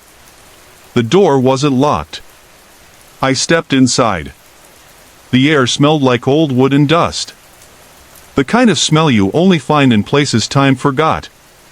But there was something else. Something sharp, like bleach. The living room was empty. The furniture was covered in white sheets. Only the kitchen looked lived in. A chair. A mug half full of coffee. Still warm. Then I heard a knock. Not on the front door. From inside the house. 3 slow knocks. From down the hall. I pulled my flashlight and moved toward the bedroom. The door was cracked. I pushed it open. Nobody. The room was bare. Just a bed with no sheets, and a tall window facing the woods. The curtains were torn. The glass fogged up from the cold. But I swear I saw it. A handprint. On the outside of the glass. As if someone had leaned in, watching. I stepped back. That's when my radio crackled to life. Loud. Jarring. But it wasn't dispatch. It was that voice again. "There's someone outside my window." This time, the voice came from my radio. I dropped it. It buzzed once more. Then silence. I grabbed my radio and got out. Snow was falling harder now, and something in me said, "Don't look back." So I didn't. I got in the cruiser and drove straight back to the station. I spent the rest of the shift trying to make sense of it. There were no records of a call. The number never appeared in our logs. And when I went back the next morning with another officer, the cabin was empty. Lights off. No coffee mug. No handprint. But there was one thing we found. On the wall, just inside the bedroom door, someone had written in black marker. You saw me. That was it. Nothing else. No prints. No sign anyone had been there at all. I haven't talked about this much. Some people might think I imagined it. Maybe I was too tired. Maybe I was just hearing things. But the voice? It was real. And the weird part? A week later, a woman was reported missing. Her name was Rachel Granger. Divorced. Lived alone. Last seen near Hollow Creek. When I saw her photo, I froze. I recognized her face. It was blurry, but still it was the woman in the window. The shadow pacing in that kitchen. But that wasn't the end. A month later, on a foggy January night, I got another call. Same time. Same phone. There's someone outside my window. My name is Jake. I'm 32 and I work night patrol in a small town called Maple Hollow, tucked between hills and cornfields. Not much happens here. A speeding ticket. A drunk at the gas station. That's about it. But last October, something happened that I still don't understand. It started on a cold Friday night. The wind was strong. Leaves danced across the empty streets. I remember the smell of firewood in the air. Most people were home, probably watching scary movies with their kids. It was the weekend before Halloween. I was on the far edge of town, near the old Carver farm. It's been empty for years. Just a falling apart barn and a two-story house that looks like it could fall over any second. Dispatch said a neighbor called about strange lights and noises. I didn't think much of it. Teens messing around, I figured. When I pulled up, the road was dark. My headlights hit the barn. The wood creaked in the wind. I parked the car, turned off the engine, and stepped out. I could hear something, maybe soft tapping or scratching. I clicked on my flashlight. As I walked toward the barn, the beam of light danced across broken planks and weeds. I could smell damp wood and something else, like metal, old and rusty. The wind blew again, harder this time. The barn doors creaked open a few inches on their own. I called out, "This is Officer Taylor." "Anyone here?" No reply. I pushed the door open. The air inside was colder. Dust hung in the light. Cobwebs were everywhere. I walked in slowly, my boots crunching on loose straw and gravel. Then I saw it. A chair. Right in the center. Facing the wall. I stopped. It looked wrong. There was something sitting in the chair. A figure. Pale. Still. I felt a chill crawl up my spine. I stepped closer and shined my light. It was a mannequin. A really old one. One of those faceless store kinds, with arms missing. Someone had drawn eyes on it with a marker. Big, uneven circles. Behind it, on the wall, someone had painted a red symbol. It looked like a crooked star. I took a step back. This wasn't just teens. This was something else. I radioed in, but all I got was static. Suddenly, I heard a sound outside. A quick shuffle in the grass. I turned off my light and stood still. The wind had stopped. It was too quiet. Then, slowly, I turned to look out the barn door. There was a man standing by my patrol car. He was tall. Thin. His clothes looked wrong, like from another time. A long coat, boots, and a wide-brimmed hat. His face was hidden. I shouted, "Hey! Step away from the car." No movement. I took out my flashlight again and aimed it at him. He was gone. Gone. Just like that. I ran outside. My breath was heavy in the cold air. I spun around, shining my light in every direction. Nothing. No footsteps. No wind. Just silence. When I checked my car, the driver's door was wide open. But I was sure I'd locked it. I checked the inside. Everything was the same, except for one thing. On the seat was a small, wooden box. Carved. Old. It wasn't there before. I didn't touch it. I called for backup again, still static. So I drove back to the station, fast. When I got there, the radios worked fine. But when I told the others what happened, they just laughed it off. Probably just some local artist trying to scare people, they said. But I knew better. That night, at home, I couldn't sleep. I kept thinking about the man in the hat. The way he stood. The way he didn't move. I also kept thinking about that box. Why was it in my car? What would have happened if I'd opened it? The next day, I went back to the barn with 2 other officers. The chair was gone. So was the mannequin. The red symbol was still there, but faded, like it had been there for years. They didn't believe me. Said I must have imagined it. That the wind and shadows played tricks on me. But I know what I saw. And I know I didn't imagine the man. For the next few weeks, I kept seeing strange things. Flickers of movement in the corner of my eyes. My phone would ring once at 3:33 a.m. every night, then stop. When I picked up, no one was there. And sometimes, I'd wake up to the sound of soft tapping on my window. But no one was outside. I moved out of Maple Hollow last December. Took a job 2 states over. I haven't told anyone here what happened. I try not to think about it. But sometimes, late at night, I still see him in dreams, in reflections, in the dark space just outside the light. The man behind the barn.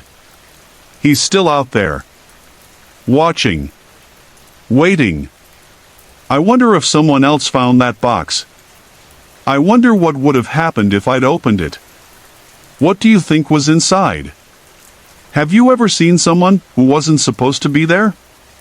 Someone who didn't move, didn't breathe, but felt real? Maybe next time, you'll check twice before walking into the dark. There's something about fog in a small town that doesn't sit right with me. It feels thicker here, heavier, like it knows something you don't. My name is Chris. I've lived in a quiet town called Maple Hollow my whole life. We're tucked between forested hills and old farmlands that have more stories than fences. Nothing much happens here. That used to make me feel safe. Not anymore. 3 years ago, I moved into a small house after my divorce. It was an old rental near the edge of town. The kind of place with warped wooden floors and windows that never quite shut right. I didn't mind. I needed the space. I needed the silence. But that house didn't stay quiet for long. It started the first night of the autumn fog. I remember because the porch light kept flickering. I replaced the bulb, but the new one buzzed and blinked too. I figured the wiring was old, like everything else in the house. Around 2 a.m., I heard knocking. Not at the door, but on the back wall of the house. 3 slow, heavy knocks. Like someone tapping with their knuckles against the wood. I didn't check. I just stayed in bed, staring at the ceiling. I told myself it was a branch in the wind, though there weren't any trees close enough. The next night, I heard it again. Same time. Same knocks. So I got up, turned on the porch light, and stepped outside. The fog had rolled in thick. I couldn't see the end of the driveway. The air smelled like wet leaves and rust. I walked around the back, flashlight in hand. Nothing. Just the woods behind my house and the quiet sound of the wind. I went back inside and locked the door. That's when I noticed something strange. There were small handprints on the glass door. Too small to be mine. And they were on the inside. I stared at them for a long time, frozen. I hadn't had anyone over. No kids. No visitors. I wiped them away, trying to pretend they had always been there, maybe left by a previous tenant. The third night, things got worse. I was brushing my teeth when the lights cut out. Total darkness. The house groaned like it was settling deeper into the earth. I grabbed my phone for light, but the screen was black. Dead, even though I just charged it. Then I heard a whisper. It came from the hallway, low and shaky. A child's voice. "Can you see me now?" My skin turned cold. I didn't move.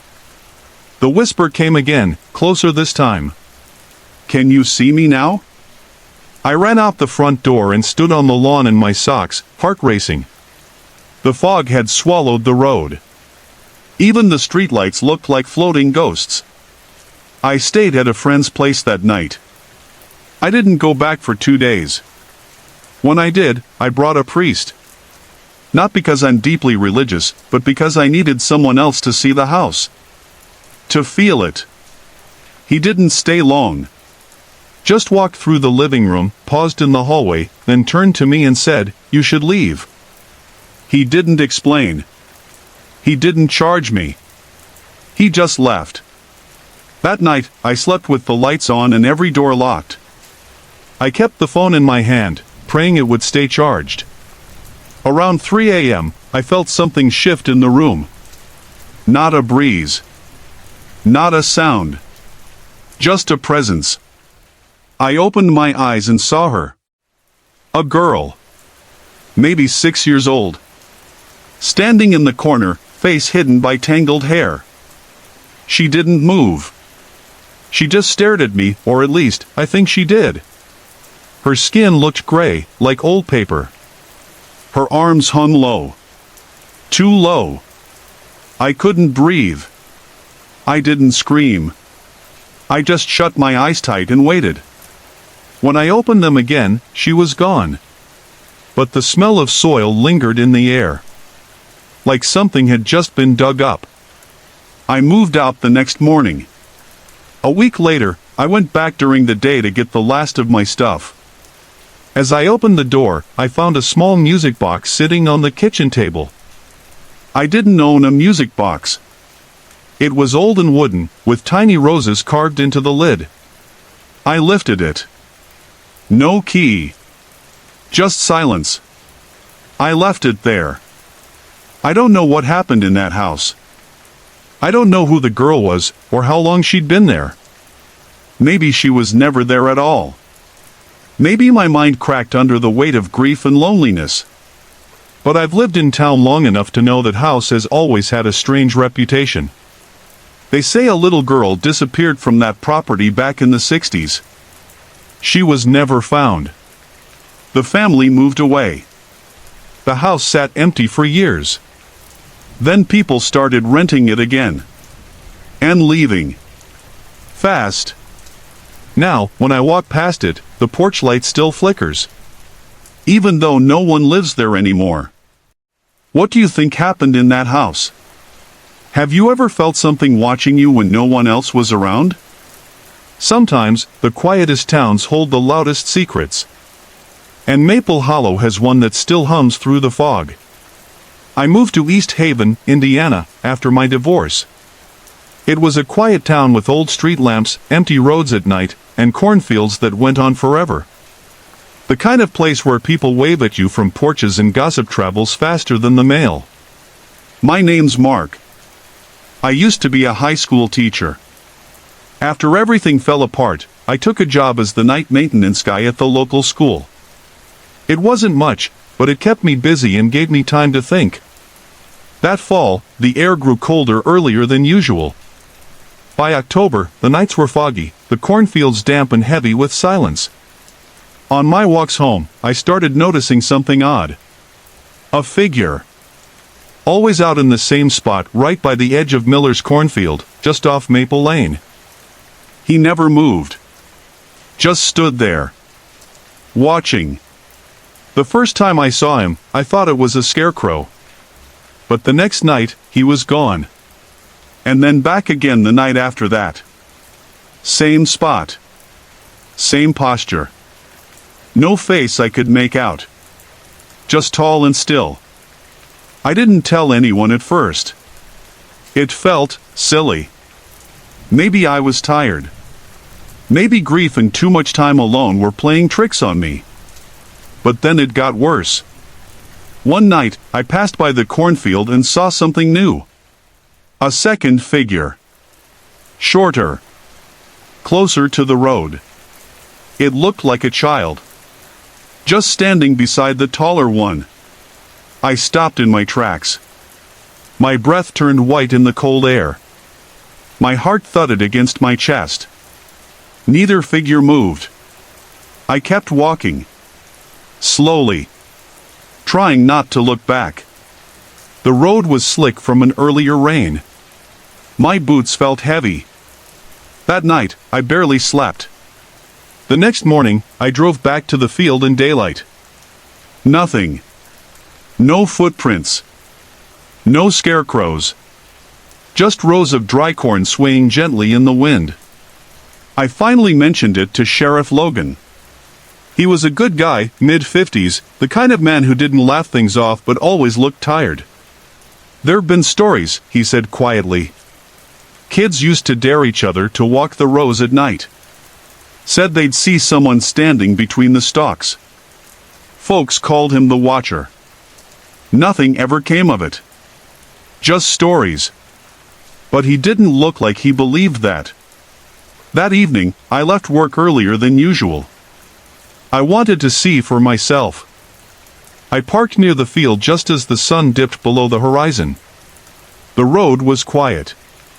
The last few crickets chirped before the chill chased them off. And there he was. The man. Same as before. Black coat. No face I could see. He was standing closer now, only a few feet from the road. Alone. I froze. My phone buzzed. A text. No name. Just one word, "Don't." I looked around. There was no one. Just the field and the still figure watching me. I got back in my truck and drove home. For days after, I stayed inside at night. Kept my curtains closed. But I still felt eyes on me. The feeling you get when someone's just behind you, about to speak. One night, the power went out. I lit some candles and tried to distract myself with an old book. But something drew me to the window. I didn't want to look. But I did. He was in my backyard. Closer than ever. I stumbled backward. The candle flickered out. The house fell into silence so deep I could hear my own heartbeat. The phone buzzed again. Another message, "You saw him. Now he sees you." I didn't sleep. I sat on the floor, hugging my knees, waiting for dawn. By morning, he was gone. I told Sheriff Logan again. He didn't act surprised. "There's a story folks don't tell much anymore," he said. "Years ago, a man and his boy went missing near those fields. Never found. People say if you see the man, and then you see the boy, something follows you. Something old." He looked me in the eye. "You're not the first, Mark." I quit my job the next day. I packed my things and moved 3 states away, back in with my sister in Kansas. It's quieter here. Safer, maybe. But some nights, when the wind picks up, I think about him. The tall man. The boy. The messages. And sometimes I still get texts. No number. Just one word. Soon. Hey everyone. I put a lot of effort and heart into creating these videos just for you. If you're enjoying the content, I'd love to hear from you. Drop a quick comment below and let me know where you're watching from and what time it is for you right now. Your support means the world to me, and it keeps me motivated to bring more awesome videos your way.